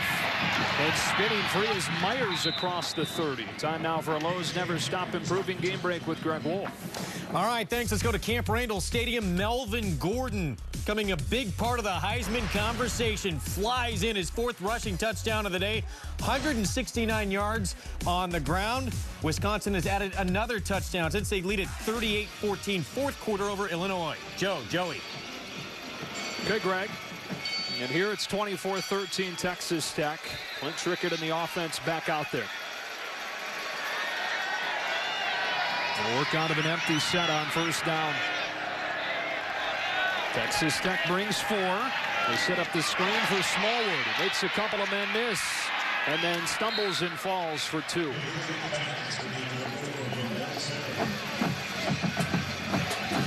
Joe, if you're West Virginia, you got to start getting the other guys involved. The other guys, I mean, anybody but Kevin White. They're rolling the safety over the top of Kevin White and playing him in press coverage right on him. Get everybody else involved. There's Mario Alford skirting his way up the sideline for a couple more. 3rd down. We know all about the relationship between Dana Holgorsen and Cliff Kingsbury. They go way back, and Holgorsen doing all he can to make sure that Kingsbury and that Texas Tech sideline can't steal anything. On 3rd and 5, Red Raiders show blitz and bring pressure. Trickett is sacked. And they call it a live ball. Recovered by Texas Tech. Alston picked it up after it was knocked loose by Robertson. Sideline. As the quarterback fumbled the ball, it was recovered by Texas Tech. 1st down. After the play, unsportsmanlike conduct by Texas Tech for the bench coming onto the field. That's a 15-yard penalty from the dead ball spot. And you heard our head official there, Reggie Smith, tell us that there's a 15-yard bench penalty on Texas Tech following the takeaway. So they get the takeaway, which has been part of the issue, losing the turnover battle, but then they have a penalty to move them back 15 yards. The other half of the problem so far this year. You know what, if I'm Texas Tech, I'm not I'm worried about it. Right? It doesn't bother me. The fact that they've got pressure on Clint Trickett today is the big story. That's what I'm hanging my hat on. They've been able to flush him from the pocket all day. He's never looked comfortable, and when he has looked comfortable, they've had great coverage down the field to keep him from throwing the ball down. So if I'm Texas Tech, even though there is a penalty here, I'm still feeling very good about what my defense has done to a very potent West Virginia offense. And it doesn't look like, taking a look at this, we got to see a couple of replays. At first glance, it looked like maybe Trickett's knee was down. But not much of an argument from that West Virginia bench. And it looks like they're set to play football with a first down from the 37 for Texas Tech. They run it on first down with Washington, who's got more than 100 yards today.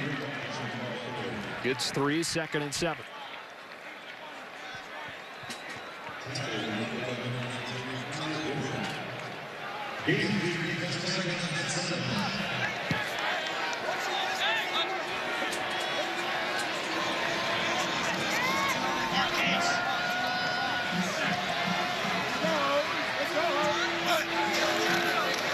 Washington again sees the hole and hits it for a first down inside the 20.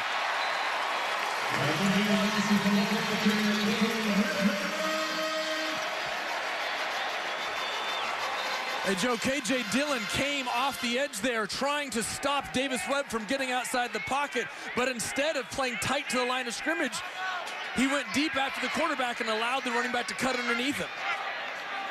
Career high performance for Washington, taking some of the pressure off of Davis Webb. From the 18, throwing one for the corner of the end zone, and it's incomplete. Wanted Marquez, 2nd down.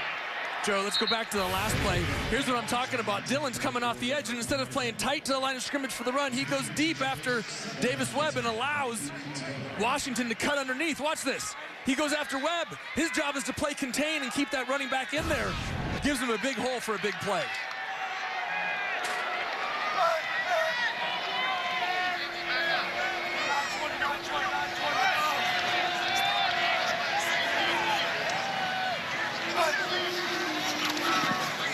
Webb well protected. Marquez got tackled by Henry. And that'll make it first down and goal.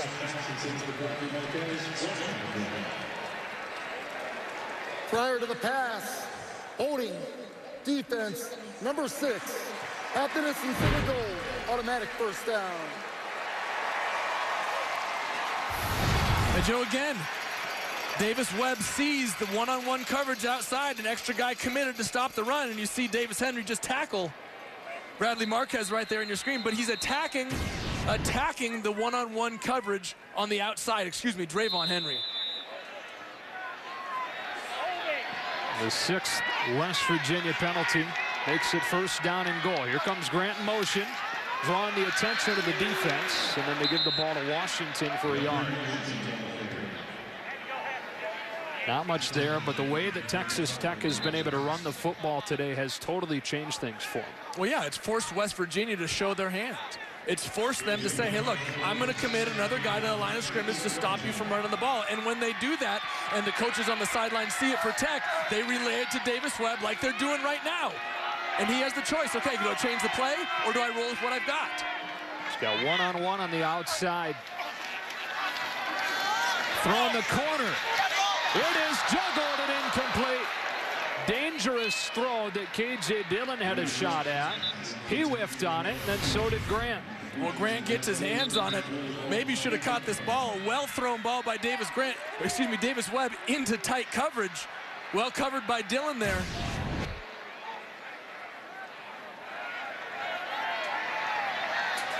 So 3rd down and goal. West Virginia, one of 5 teams in the country that's given up a score on every single trip into the red zone by an opposing offense this year. He throws the fade. Cantrell adjusts, but Worley with great defense, and it's 4th down. We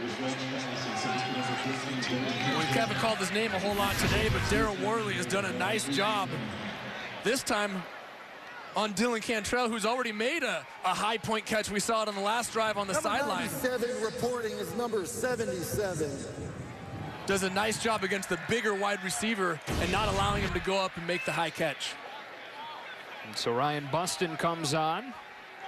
He had attempted 2 field goals over the first 5 games. This is his 2nd field goal attempt in the last 2 possessions. And it extends the lead back to 2 touchdowns. 21 straight makes for Buston from inside of 30 yards.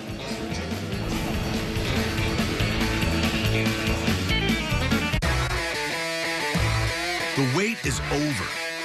Get the best iPhone ever, the best way ever, from T-Mobile.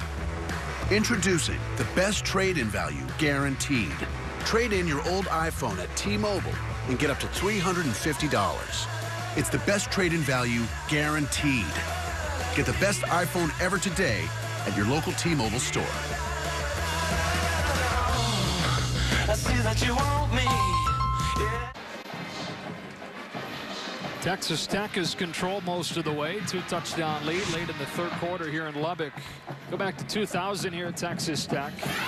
Take a look at this team photo. Of course, Cliff Kingsbury and Dana Holgerson were both part of this team. Holgerson, a wide receivers coach. Kingsbury is a quarterback. But who else was in this group? Mike Leach was the head coach down in front there.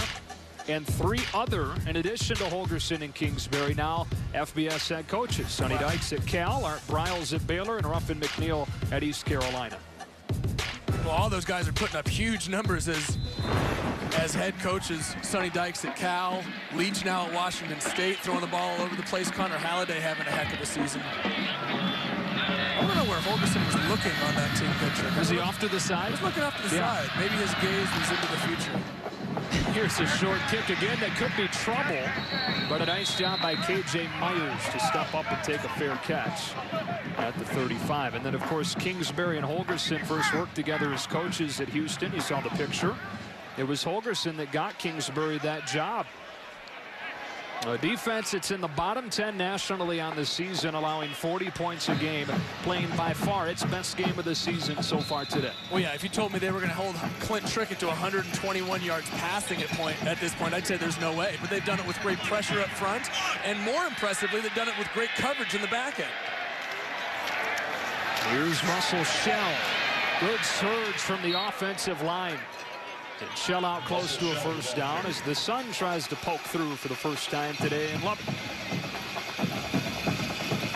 Today's official Jones AT&T Stadium. Just short of a first down for the Hopewell, Pennsylvania native. 2nd down, less than a yard. Trickett to throw. Open man. It's Thompson. And Thompson in a foot race for a touchdown. 56 yards for Jordan Thompson.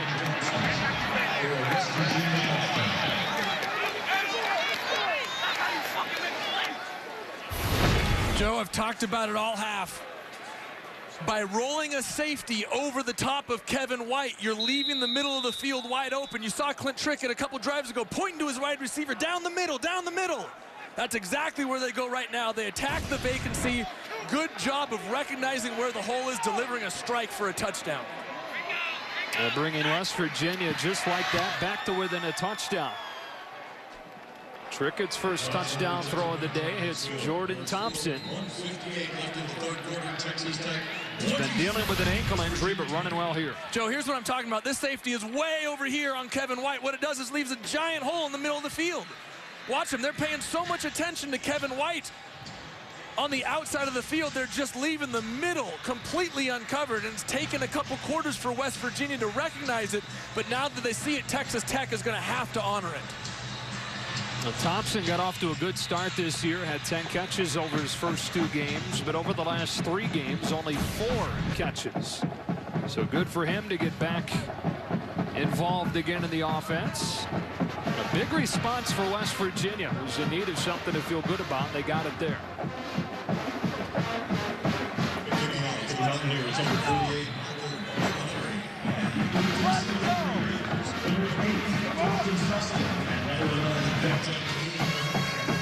Team Grant waiting back on this kick for Michael Molinari.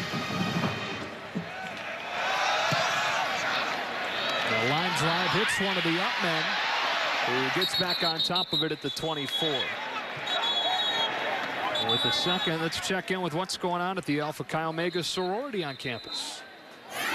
We want Jay and Dan. We want Jay and Dan. Raider power.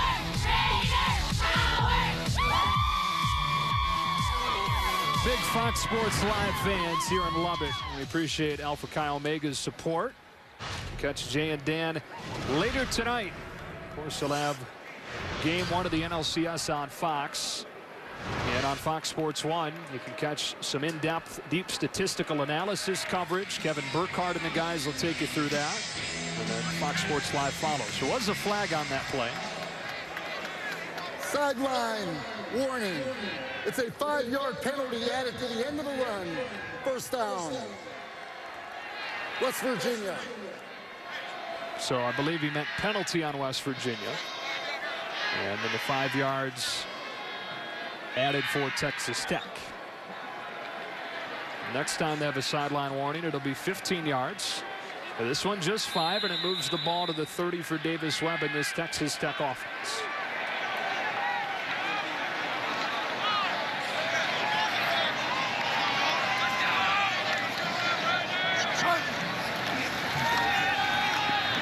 Blitz is picked up, giving him time to dump for Washington. Open field tackle made by Shaq Petaway. Got a few. Second down and 6. 36, Shaq Petaway. 84 brings up second down and 6. The ball on the 34-yard line. It's third quarter winding down in a 1-touchdown game. Second down and 6. Washington hit in the backfield and dropped. It was Kwiatkowski that got there first for a loss of 2. And Joe, we've been calling his name all day. Heck, they've been calling his name all year. Kwiatkowski has been the defensive MVP for this West Virginia team. Does a nice job of scraping over the top and then cutting back in to make the tackle.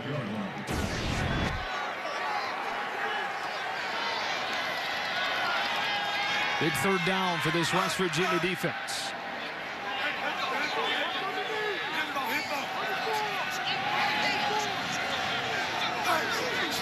Only 3-men rush. To the sideline, it's knocked down.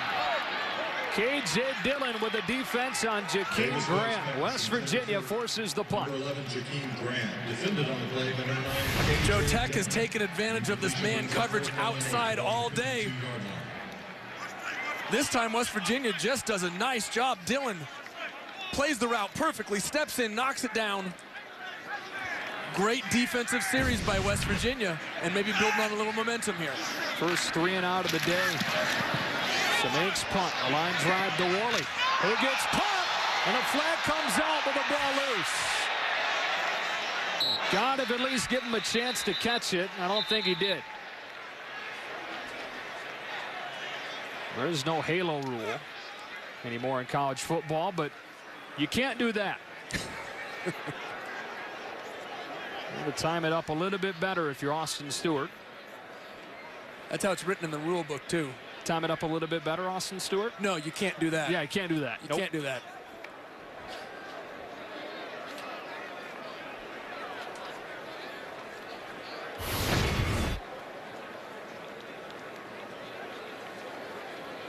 Simultaneously, the ball and Stewart arrived. Kick catch interference by the kicking team. 15 yards from the spot of the foul. First down. So it'll be good field position for West Virginia. Let's check in with Greg Wolf for a game break. All right, guys, back at the Cotton Bowl, Oklahoma had just 29 yards of offense in the first half. They nearly equal that on this play alone. Trevor Knight to Sterling Shepard's 24-yard score. Number 11, Oklahoma leads Texas 24 and make it 30-13 now in the fourth quarter. Joey, back to you. Okay, Greg, and that looks a little more like what you probably would have expected in that one.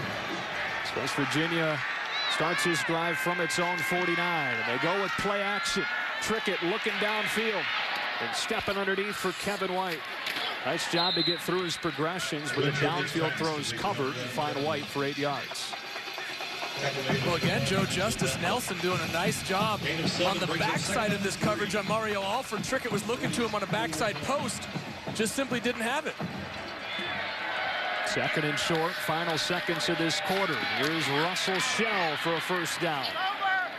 We got a good finish coming up in this one. Russell Shell, the ball carrier. 27-20, Texas Tech. As we've reached the halfway mark of the Big 12. Fox Sports 1 College Football is presented by Geico. Joe Davis, Joey Harrington, Chris Budden. On to the fourth quarter in this Big 12 matchup. Clint Trickett in this offense on the move with the ball at the 38 of Texas Tech to begin this final frame. Trickett today, 19 of 30 for 184 through the air with a touchdown and no interceptions. Fourth quarter begins with play action. He's got White running down the middle of the field, but again, coverage is tight, and too tight this time from Nigel Bethel.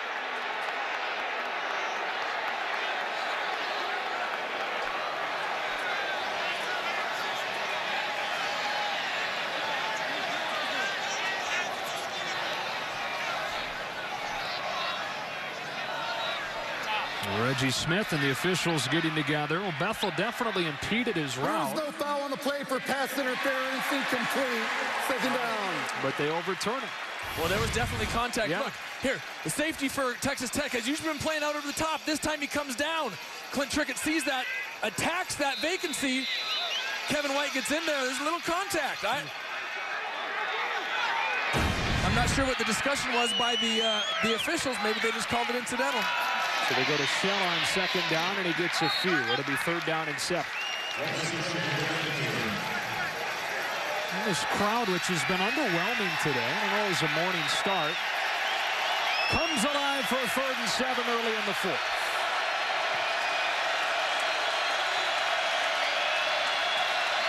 They run it on third and 7 to set up a fourth down in less than 3. Stop made by Austin Stewart. Big play coming up here for West Virginia. And it looks like they're sending the field goal team out there. And Joe, I was going to say, we've seen West Virginia run the ball on third and long a few times today, and maybe they were doing it there because they knew it was 4-down territory. But in comes the field goal unit. I'm not sure I agree with the play calling on a couple third and longs today for West Virginia. Josh Lambert has a strong leg. 2 for 2 today. This should be his longest from 47. And he pushed it.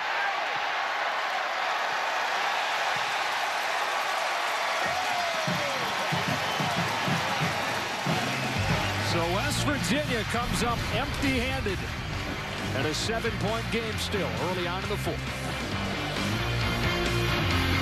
1990 when small towns Old Lubbock and Monterey merged. And the compromise is that they build around Monterey, but call it Lubbock.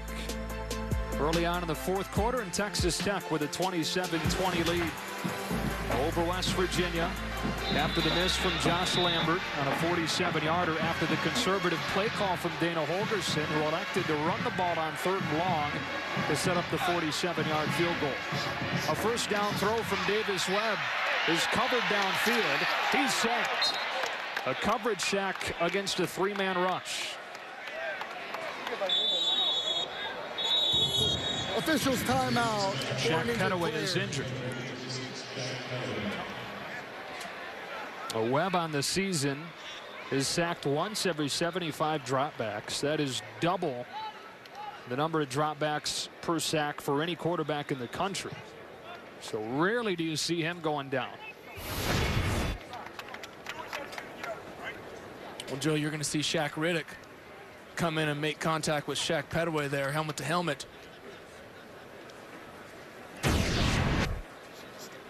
We'll step aside.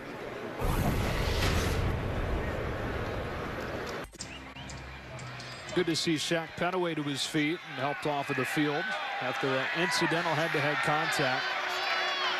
Second down and 14 for Texas Tech. The Webb was sacked for the first time today, only the second time this season. They hand it off to Washington with a flag coming in. Got back to the original line of scrimmage, but flag in the area of holding. Offense number 63, 10-yard penalty. Repeat second down. So left guard James Polk Let's check in with Chris Budd. Yeah, quick injury update for you. Demetrius Alston has gone to the locker room. He has a right calf contusion and is questionable to come back for the rest of this game. All right, that's starting defensive end, defensive tackle for this Texas Tech defense. That was penalty number 8 for Texas Tech, so slowly that total climbing. 8 penalties and 80 yards. Second down, a quarter of the field. Here comes Washington getting a chunk back. Up to the 30 with another flag in. Holding offense, number 63. 10-yard penalty. Repeat second down. And it's Polk again. Well, Joe, you need to be careful if you're Texas Tech here. You keep backing yourself up into your own territory. Right guard, here we go. Guilty of the infraction.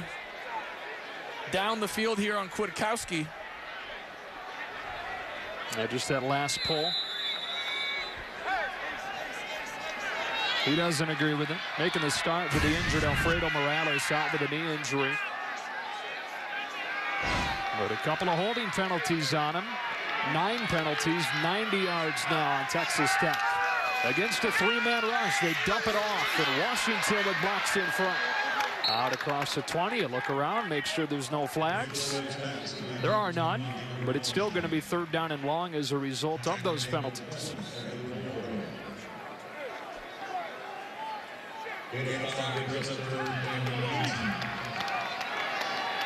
So 3rd and 19.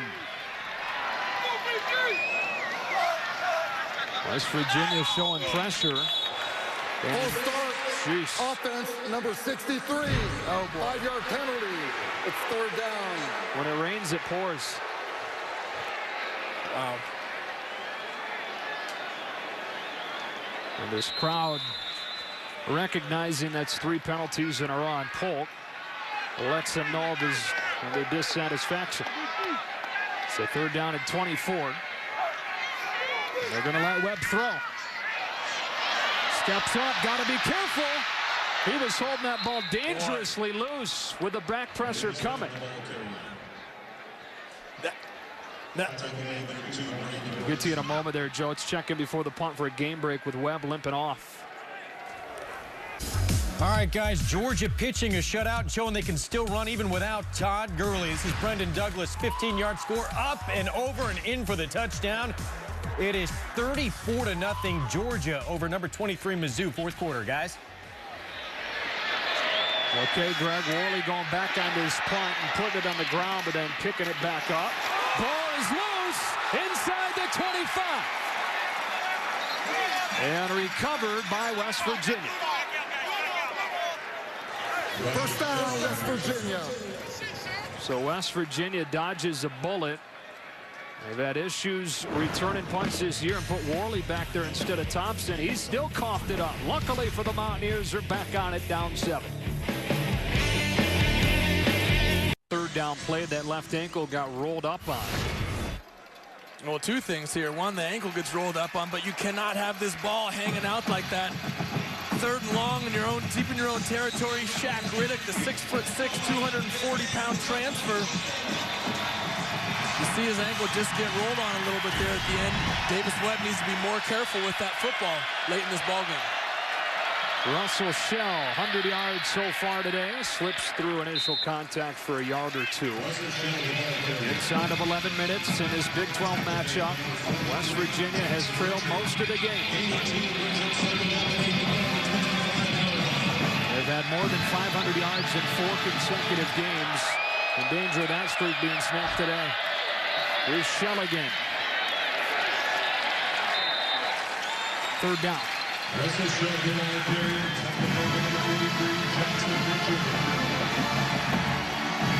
Joe, we've seen it all day. Keep a look at, or take a look at Kevin White and where the safety is in relation to him over the top. If they leave him one-on-one, don't be surprised if Clint Trickett goes to find him. Top of your screen, Trickett looks his way. Instead, over the middle has Thompson and a 1st down. It was Jordan Thompson that had the long touchdown catch in the 3rd quarter. Here he's got a big reception of 18. Well, Joe, and now what this 1st down does for West Virginia is it allows them to get into their tempo offense. Keep this momentum rolling.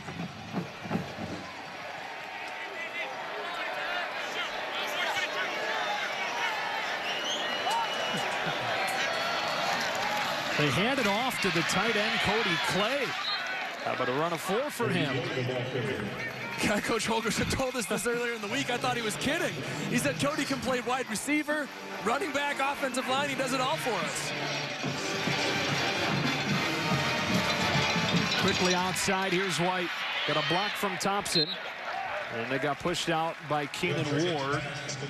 They'll make that Jalen Barnes, and it'll be 3rd down and short. It was, by the way, first carry of the year for Cody Clay.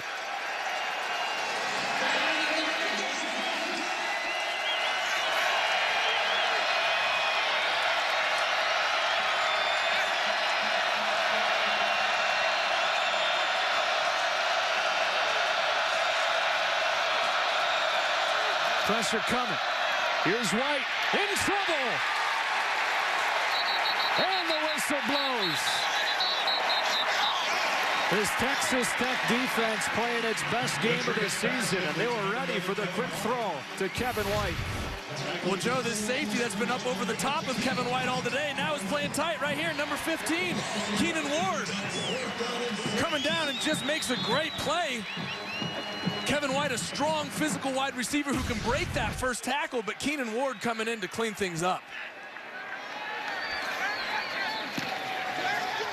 Line drive kick to Batson, who signals for a fair catch and takes it at the 15. Texas Tech would love a drive to run off some of that clock with a 7-point lead. Freshman Bethel playing an inspired game. Davis Webb has been good as well. It's a tight one down the stretch in Lubbock.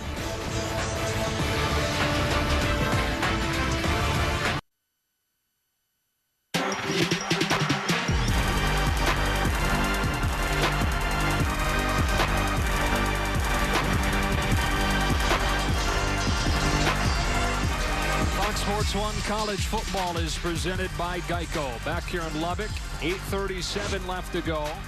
And Texas Tech trying to snap a 7-game conference skid dating back to last season. From the 16, they begin this drive with a Washington run.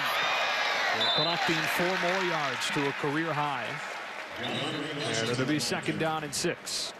Well, Joe, if you told me before the game that Washington was going to carry the ball 25 times in this game for over 100 yards, I'd have said there's no chance, but they've controlled this ball on the ground today. Webb boots has Davis on the comeback. 1st down.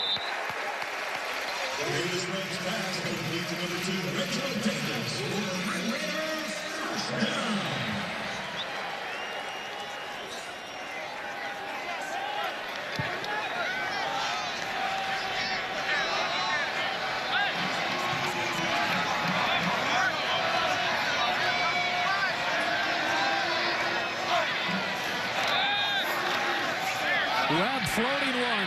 Marquez has it go off his fingertips. Carl Joseph was chasing. Pretty well thrown ball. 2nd down and 10. Well, yeah, that was about as good a ball as you could throw. Again, West Virginia commits a guy to the box to stop the run. Davis Webb recognizes it, takes advantage of the one-on-one coverage outside. That time just inches beyond the fingertips of Marquez.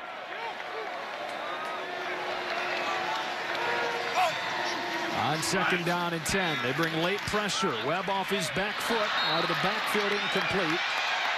Wanted Washington, who's covered by Tonkery, and Texas Tech looking at a 3rd down and 10.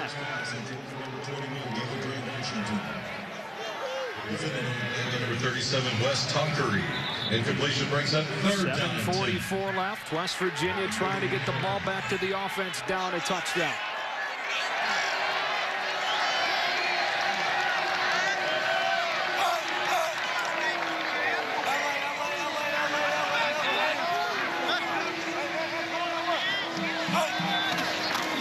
They run it with Stockton with a seam. Look out! Justin Stockton down the sideline for a Texas Tech touchdown.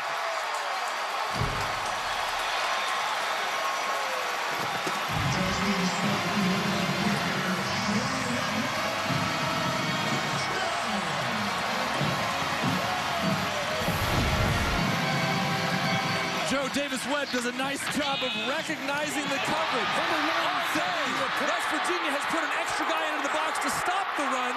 He's thrown the ball outside to one-on-one coverage. This time, he sees two safeties high. West Virginia thinks there's no way they're going to run the ball here on 3rd and long. That's exactly what they do for a big play. Great recognition by the Tech offense. Extra point is good. The freshman speedster, who had more than 6,000 yards in his high school career, takes off for the score that puts Texas Tech in front by 2 touchdowns. Introducing new Wrangler Advanced Comfort Jeans. The most comfortable jeans you'll ever wear. Guaranteed. How do we do it? We make Wrangler Advanced Comfort with 4-way flex technology that bends the way that you do, moves the way you move. And the reinforced fibers are 20% stronger than traditional denim. New Wrangler Advanced Comfort Jeans. Guaranteed to wear longer and feel better than any jeans you've ever worn. Wrangler. Real, comfortable jeans. Joe, here's what we've been talking about all day. 1, 2, 3, 4, 5 guys in the box. That means you got 2 safeties deep. When West Virginia keeps those 2 safeties back, Texas Tech says, okay, fine. You're not going to put a guy in there to stop the run. We're going to run it even though it's on 3rd and 10. Texas Tech makes them pay. Frankly, I wouldn't have thought Texas Tech was going to run it, but that's the confidence they have in their running game today. Drill to the back of the end zone. Alford takes a knee. And time for a game break with Greg Wolf. All right, guys, back at the Cotton Bowl, Texas hanging around with the number 11 team in the country. Tyrone Swoops has thrown for over 300 yards, runs this one in from 12 yards out. Horns went for 2 and were denied. It's 31-26 Sooners, 4th quarter. Joey, back to you. Wow, that's a surprising one. Well, especially since Texas has had so little success against Oklahoma in the Red River rivalry, at least as of late. Big win last year with David Ash coming back, but right now, Swoops playing extremely well at quarterback for Texas today. So West Virginia, not much room for error now, down 2 touchdowns, and Clint Trickett beginning his drive by scanning the field and throwing too tall for Alford, who was defended by Justice Nelson, 2nd and 10. Well, Joe, we've seen Clint Trickett miss high a couple times today. I credit the Tech defensive line for getting pressure on him and making him feel uncomfortable. He has not had the time to set his feet and step into a throw. He's always been throwing off of his back foot. All 11 men stand, giving him a tough look here, and it's Smallwood. And the defense giving him the run. They take it for 6, 3rd and 4.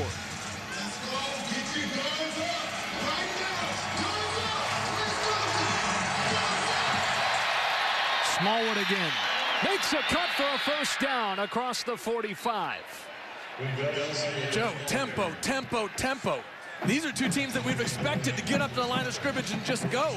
That time, West Virginia gets to the line of scrimmage, doesn't allow Tech to get set, runs the ball, converts the 1st down, and moves the chains. From the 48, right back to Smallwood, who squirts free again. And Wendell Smallwood dancing his way, but the ball comes out and out of bounds. West Virginia maintains possession back where it was fumbled. By rule, will come back to the spot of the fumble. 1st down. Well, Joe, 2 hands on the football. It doesn't matter if you're down. You see that ball flying around. Keenan Warren, what a game. What a game he's had. Ball came out at the 27. That's where they'll spot.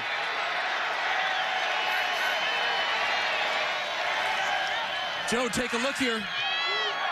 Kevin White in one-on-one coverage up top. You got Ward over the top. Now he starts sliding over the top. See if he comes down to stop the run. Russell shelled, and it was Keenan Ward in there in support. 2nd down and 9. Joe, what they're doing is they're just kind of playing a little cat and mouse with Clint Trickett and Ward. He's staying back. He's played over the top of Kevin White all day to take him away. Now he's moving down into the box to cover the run. Coverage downfield is good. Now Thompson comes open, but it's too tall, and it's 3rd down. And Clint Trickett is going to want that one back. I know he was flushed out, and I know he had to get out and make a nice play on the run, but this is a ball you need to hit, especially late in the ball game on the road. 30 seconds. Thompson only 5'7", could have used a few more inches. Timeout taken by Texas Tech. They have one left. How about our Academy Sports right stuff player of the game? It's Keenan Ward, whose name we've said time and time again out of that safety spot. Yeah, deservedly so. 14 tackles, a pass breakup, a forced fumble. I mean, this guy has played great coverage over the top of Kevin White, but he's also gotten his head down in there and made plenty of tackles one-on-one. Pops that ball out from behind. Great job by the entire Tech defense, really. I mean, you could give it to a bunch of players on defense. Justin Nelson has done a nice job on the backside on Mario Alford. Pete Robertson has been in the backfield. Brandon Jackson has been pressuring Clint Trickett. This Tech defense deserves a lot of credit for the job they've done today. 4-down territory, 3rd down and 9. Against a 4-man rush. Trickett's got one-on-one. It's White. It's a touchdown. They finally got the one-on-one they were looking for and promptly took advantage for a 26-yard strike.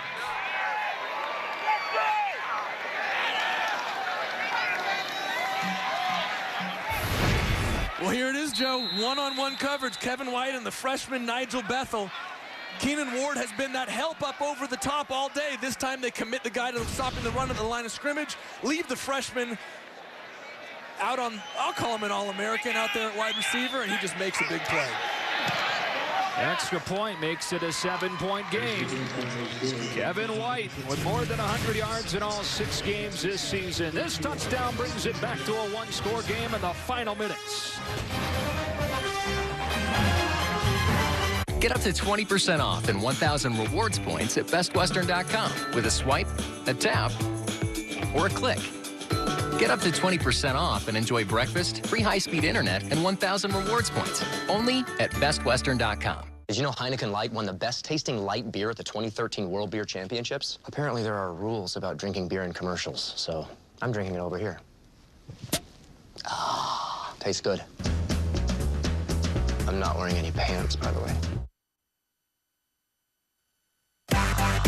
Kevin White has already rolled past his numbers from last season, his first year at West Virginia after transferring in from the JUCO ranks. Had a big offseason, got much stronger, worked a ton with Clint Trickett, has developed a tremendous chemistry with him, and now has more than 100 yards in all 6 games this year. Well, yeah, you saw flashes of it last year, but Coach Holgorsen said he just didn't have the mentality. This guy has never been a #1 wide receiver anywhere that he's gone, and that's so tough to believe because he has the size, he has the speed. He just needed to believe it himself.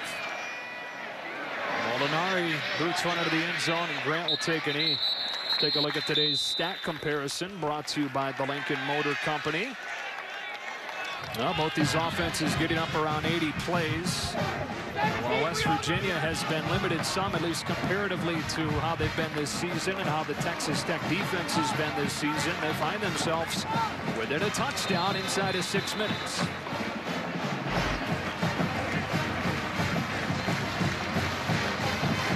Well, this is not the kind of spot that this type of offense is built for, with 5:55 to go trying to run clock. Well, you would normally say that, but the way they've run the football today, that might be exactly what they do. Washington with 122 yards on the day.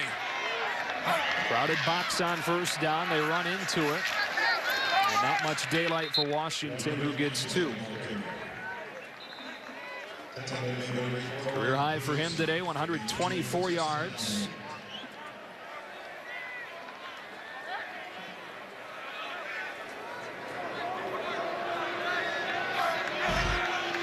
West Virginia showing pressure. They've got some one-on-one opportunities across the board. The Webb will try to take advantage.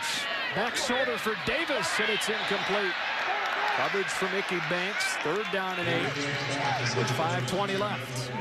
And Joe, I know you got to take advantage of your outside matchups, but I'm not sure I would have done that with 5 minutes and 20 seconds left in this ball game. You need to run time off this clock. West Virginia is starting to get on a roll, and frankly, I wouldn't want to give them the ball back with too much time to work with.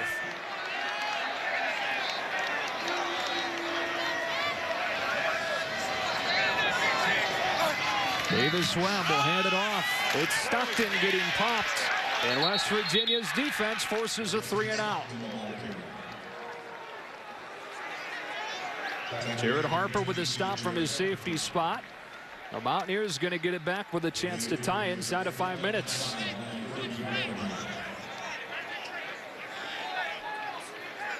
And they send Jordan Thompson back to return this. He's had problems this season with fumbles on punt returns and had been replaced by Daryl Worley over the first few punts of this game. Thompson waving his blocking team away from a ball that bounces inside the 25. And West Virginia will begin at the 21-yard line after a 48-yard punt.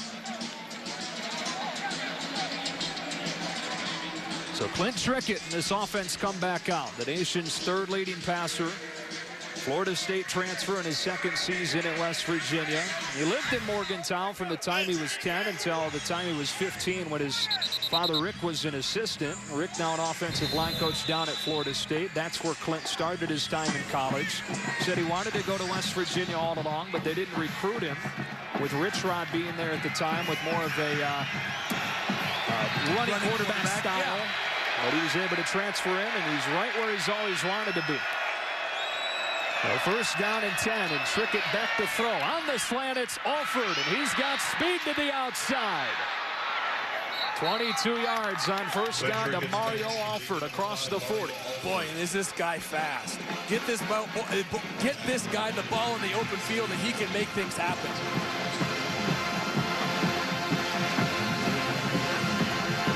Inside 4.5. Trickett a deep drop over the middle again. It's Thompson again, who's had a really solid day at receiver. 7 yards. 2nd and 3. Still all 3 timeouts for the Mountaineers.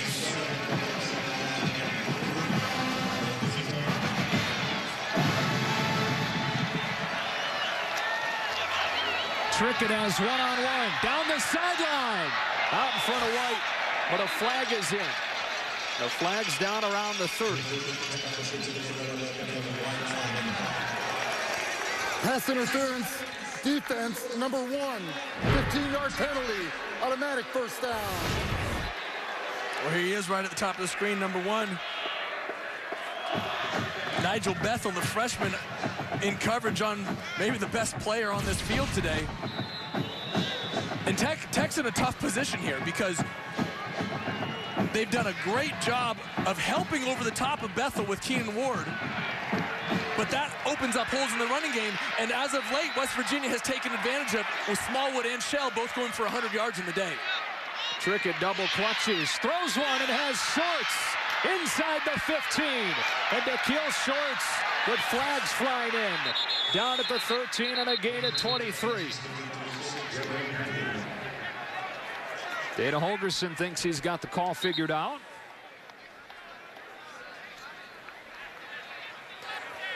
Personal foul, face mask, defense, number 15.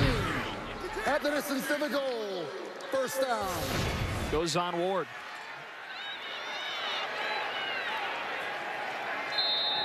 So just like that, West Virginia's got the ball at the Texas Tech 6-yard line. Here comes Bowie downhill with a cut. Inside the 5, and it's 2nd and goal.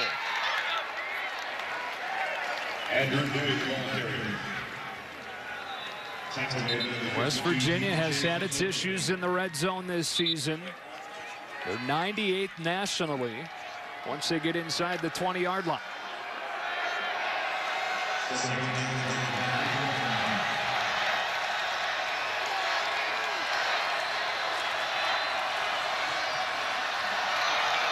Here's Shell. Inside the 1. Clock inside of 3 minutes and a 3rd down and goal for West Virginia forthcoming.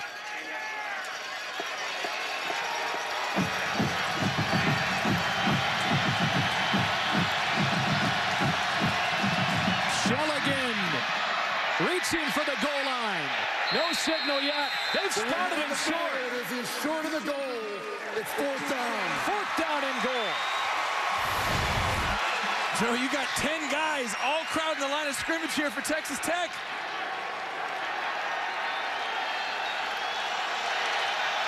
Boy, that one's a close one. Again, 10 guys at the line for Tech. The ruling on the field that the ball carrier was stopped short of the goal line is under further review. As it should be. It's good that they stepped in. They're going to take a look. Yeah, I paused there for just a second because, look, as he falls forward, where is the ball? Is the ball in his right hand or his left hand?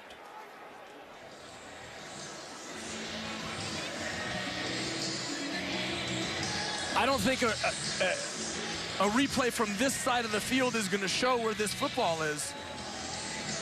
Micah Awe with the stop there. The call on the field is that he's short. You would need indisputable video evidence to overturn it and call it a touchdown. Yeah, and the fact that his back is to the camera on that side isn't going to give us any evidence.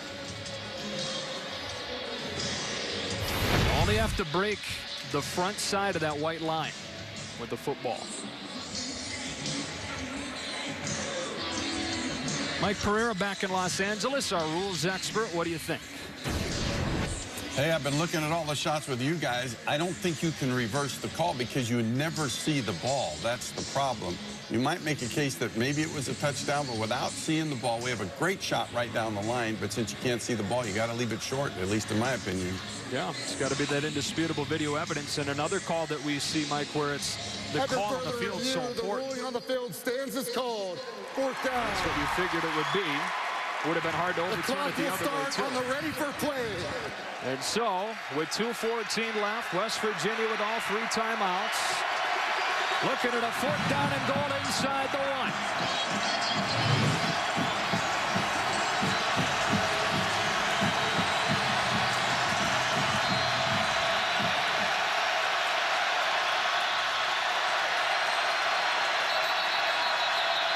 1. Whistle and a timeout.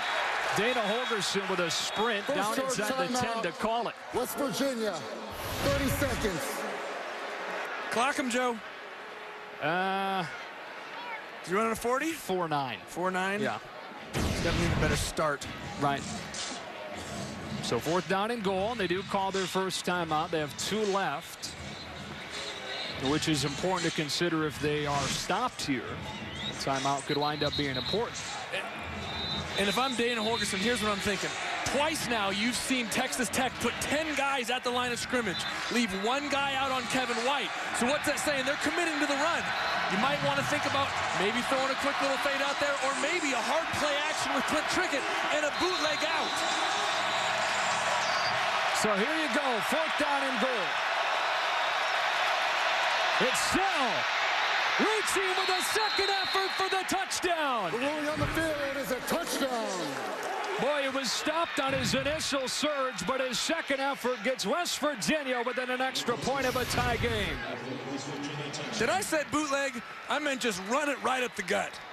Great second effort by Shell there, running into the back of his own guy. And there, right there, second and third effort gets the ball across the goal line. The ruling on the field of a touchdown is under further review. And I suppose if you make sure of the previous one, you might as well be sure of this one as well. Well, from what I saw, there isn't any doubt on this one. He gets stopped initially, running right into the back of his own guy. Then it's the second, right there. Question. You're in. This should not take long at all. And this will be the second touchdown in the last 4 minutes for a West Virginia team that trailed this game 34-20. The offense suddenly coming alive, taking advantage of some one-on-one opportunities with Kevin White outside. Mario Alford getting involved. And then on a 4th down and goal play inside the 1, Russell Shell with a second effort behind the block of Elijah Wellman. Has his second touchdown today. After further review, the ruling on the field of a touchdown is confirmed. So not quite there yet. Important extra point here. Coming from Josh Lambert.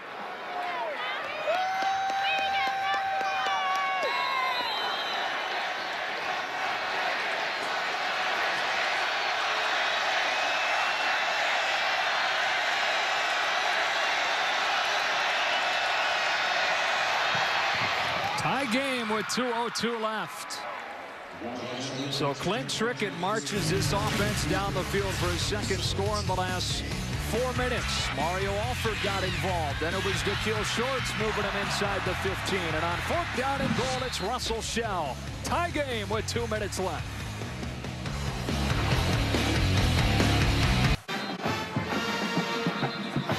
A lot of push-ups over the last few minutes. Texas Tech broke that long run from Justin Stockton to make it a 14-point game at the 6-minute mark. But Clint Trickett has led a pair of touchdown drives to tie the game with 2:02 left. Well, did he leave too much time on the clock? Yeah. I mean, the way that these two teams can move the football, 2 minutes is an eternity.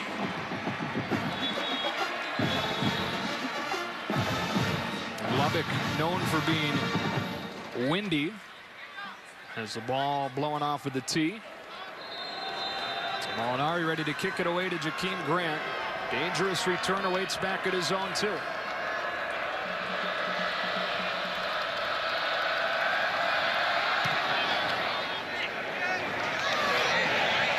Grant coming out. Jakeem Grant to the outside. And flips his way across the 30.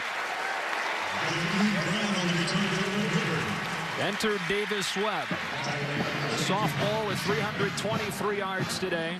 Really just one bad mistake that came before halftime. He's been tremendous today and a chance to cap it off as a memorable one here.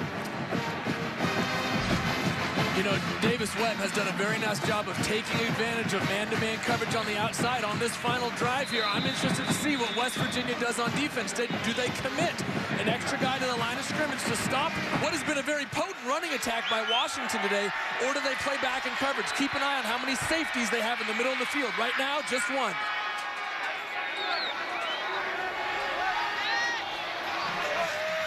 West Virginia brings heat up the middle. Webb throws outside for Cantrell, who's defended well by Worley. Crowd wants the flag and won't get it. 2nd down.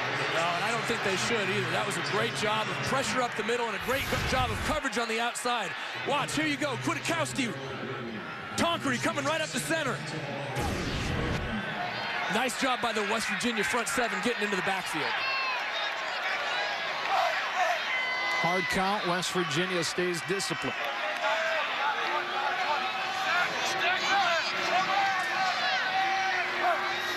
On 2nd and 10, more pressure. It's picked up on the corner route. Marquez dropped the football, and it's 3rd down.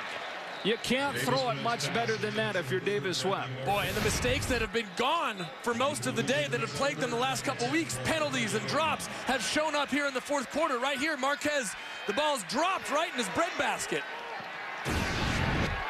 Got to make that catch late in the ballgame. 14 drops over the last 2 games. You said it, Joey. They've been sharp for most of the day today, but a critical drop there. And a 3rd down and 10 from the 30. Edge pressure this time. Webb heaves it. Sideline. And it's caught somehow, some way. Jakeem Grant for 16 and a Texas Tech 1st down. Unbelievable, Joe. Jakeem Grant got tripped up and actually fell to where the ball was coming down. He had no choice or no chance, except the ball fell right in his lap. I think a lot of folks here thought there'd be a flag for pass interference. First set of downs. Washington thrown for a loss by Golson. Joe, here it is. Incidental contact. Their feet get tripped up. Jakeem Grant goes down, and the ball literally just falls right on his chest. 2nd down and 11. Ball on the 45-yard line. Red Raiders with 1 timeout left. 2nd down and 12 from their own 45. Webb throwing the comeback. DJ Polite-Bray with his first catch of the day. And it'll be 3rd and 3 from the 46. And Joe, I asked at the start of this series what type of defense West Virginia was going to play. Well, we see it. Every single snap has been one safety in the middle of the field and linebackers coming. 2 plays ago on the play to Jakeem Grant, they had nobody in the middle of the field, just like they do now. All these guys at the line of scrimmage express pressure.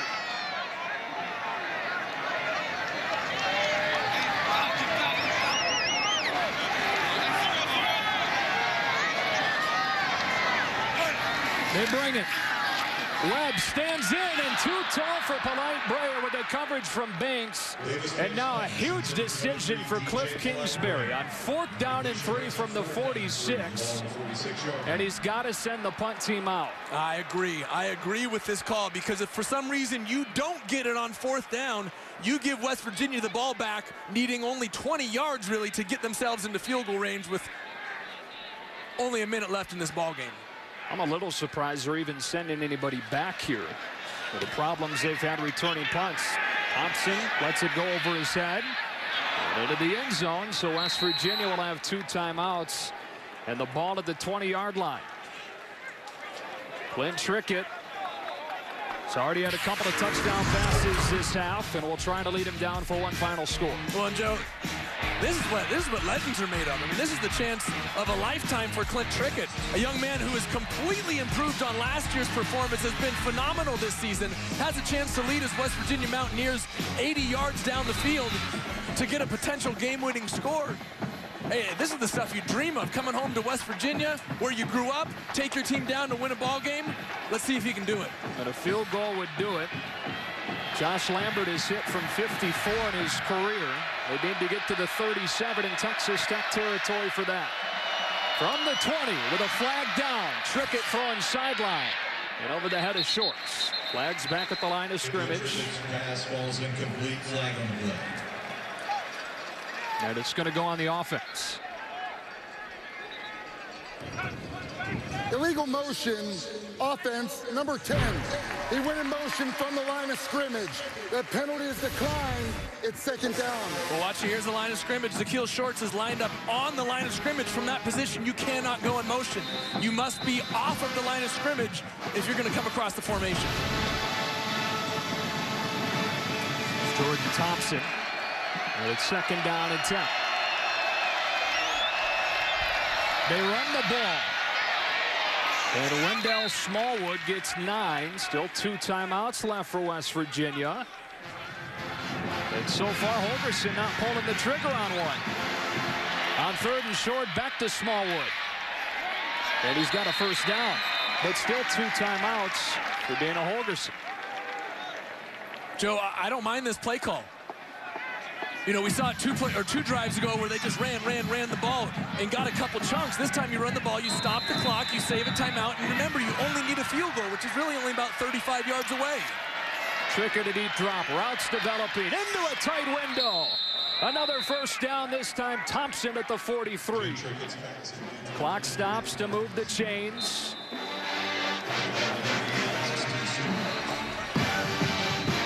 And Holgerson uses the 2nd timeout. How about this strike from Trickett? Wow, stepping up into the pocket and putting the ball right out in front. Good coverage on the backside. Well, literally on the backside, pulling onto the back of his jersey there, puts it right out in front of him where only his receiver can get it. Clint Trickett has really come alive here in the 2nd half. Virginia calls their 2nd charge timeout. 30 seconds in lane. Please reset the game clock to 20 seconds. Joey, West Virginia needs about 20 yards to get into the range of the career long from Josh Lambert, who, by the way, did miss his previous field goal.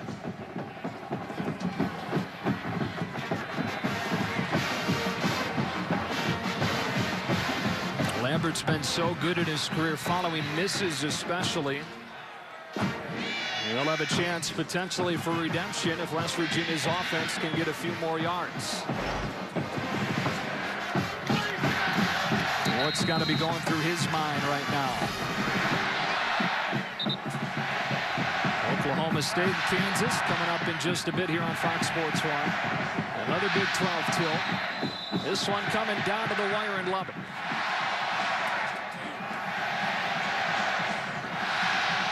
Out of the timeout from the 43. Trickett feels the pressure. Over the middle again. Thompson again into Texas Tech territory. Enough for a 1st down. Important because the clock stops and they hold on to that final timeout. There's an injured Texas Tech player back at the 30-yard line. Officials timeout for an injured player. This does not require a 10-second runoff because the clock was also stopped for a 1st down. And West Virginia, if it did require a 10-second runoff, would have the option to decline that runoff. Obviously would have benefited Texas Tech. Safeguards against players pretending to be hurt to stop the clock. Well, Joe, you never want to see a player hurt, but this is a huge advantage for West Virginia right now because it keeps a timeout in their pocket. Yes, the clock stopped after a first down, but it gets going again after they move the chains, and West Virginia probably would have had to burn their last timeout. What this allows them to do now is still use the middle of the field. The entire field is now open to them because they can throw it wherever they want to, call a timeout, stop the clock, and bring their kicker out. Had they had to use their timeout now, you would have had to work the sidelines or hustle up to the line of scrimmage to clock the ball after a completion. The game clock will start on the ready for play. On my signal. West Virginia is on the ball, ready to snap it as soon as Reggie Smith signals it ready. There's the snap. They run the ball up the gut. Smallwood across the 40. Up to the 38, and now they've got to lose that final timeout. From here, it'd be a 55-yard field goal. 30 seconds. Which would be 1 yard longer than Josh Lambert's career long.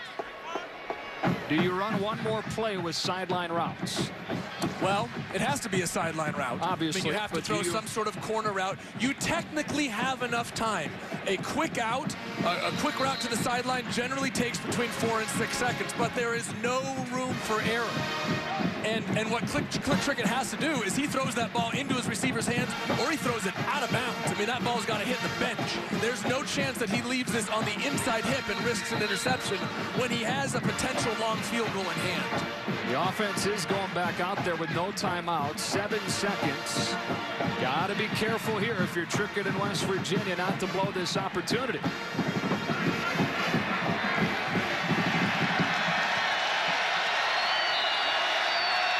So they'll try and get a touch closer. Throwing a corner out, too tall. And 3 seconds remaining. Now they'll send the field goal team out. The redshirt sophomore from right here in Texas, Garland, Texas, who Dana Holgerson said has kept to himself since arriving a couple of years ago. He hadn't even talked to him, just lets him do his thing. And to let him try and win the game from 55 yards. Cliff Kingsbury will ice it. Texas Tech burns its final timeout. Texas Tech, 30 seconds.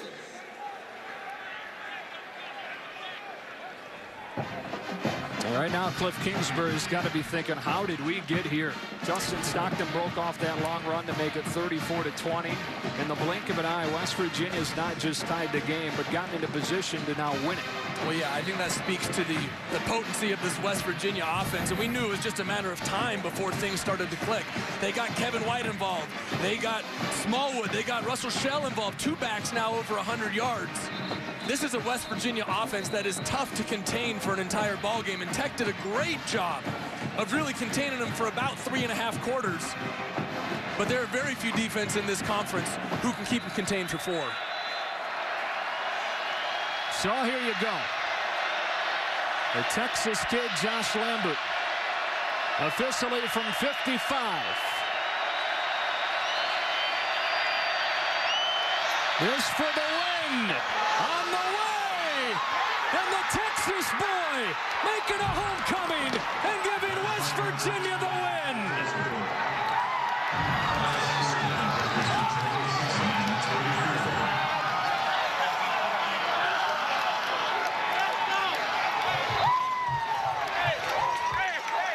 A career long for Josh Lambert. From 55 yards to steal one from Texas Tech.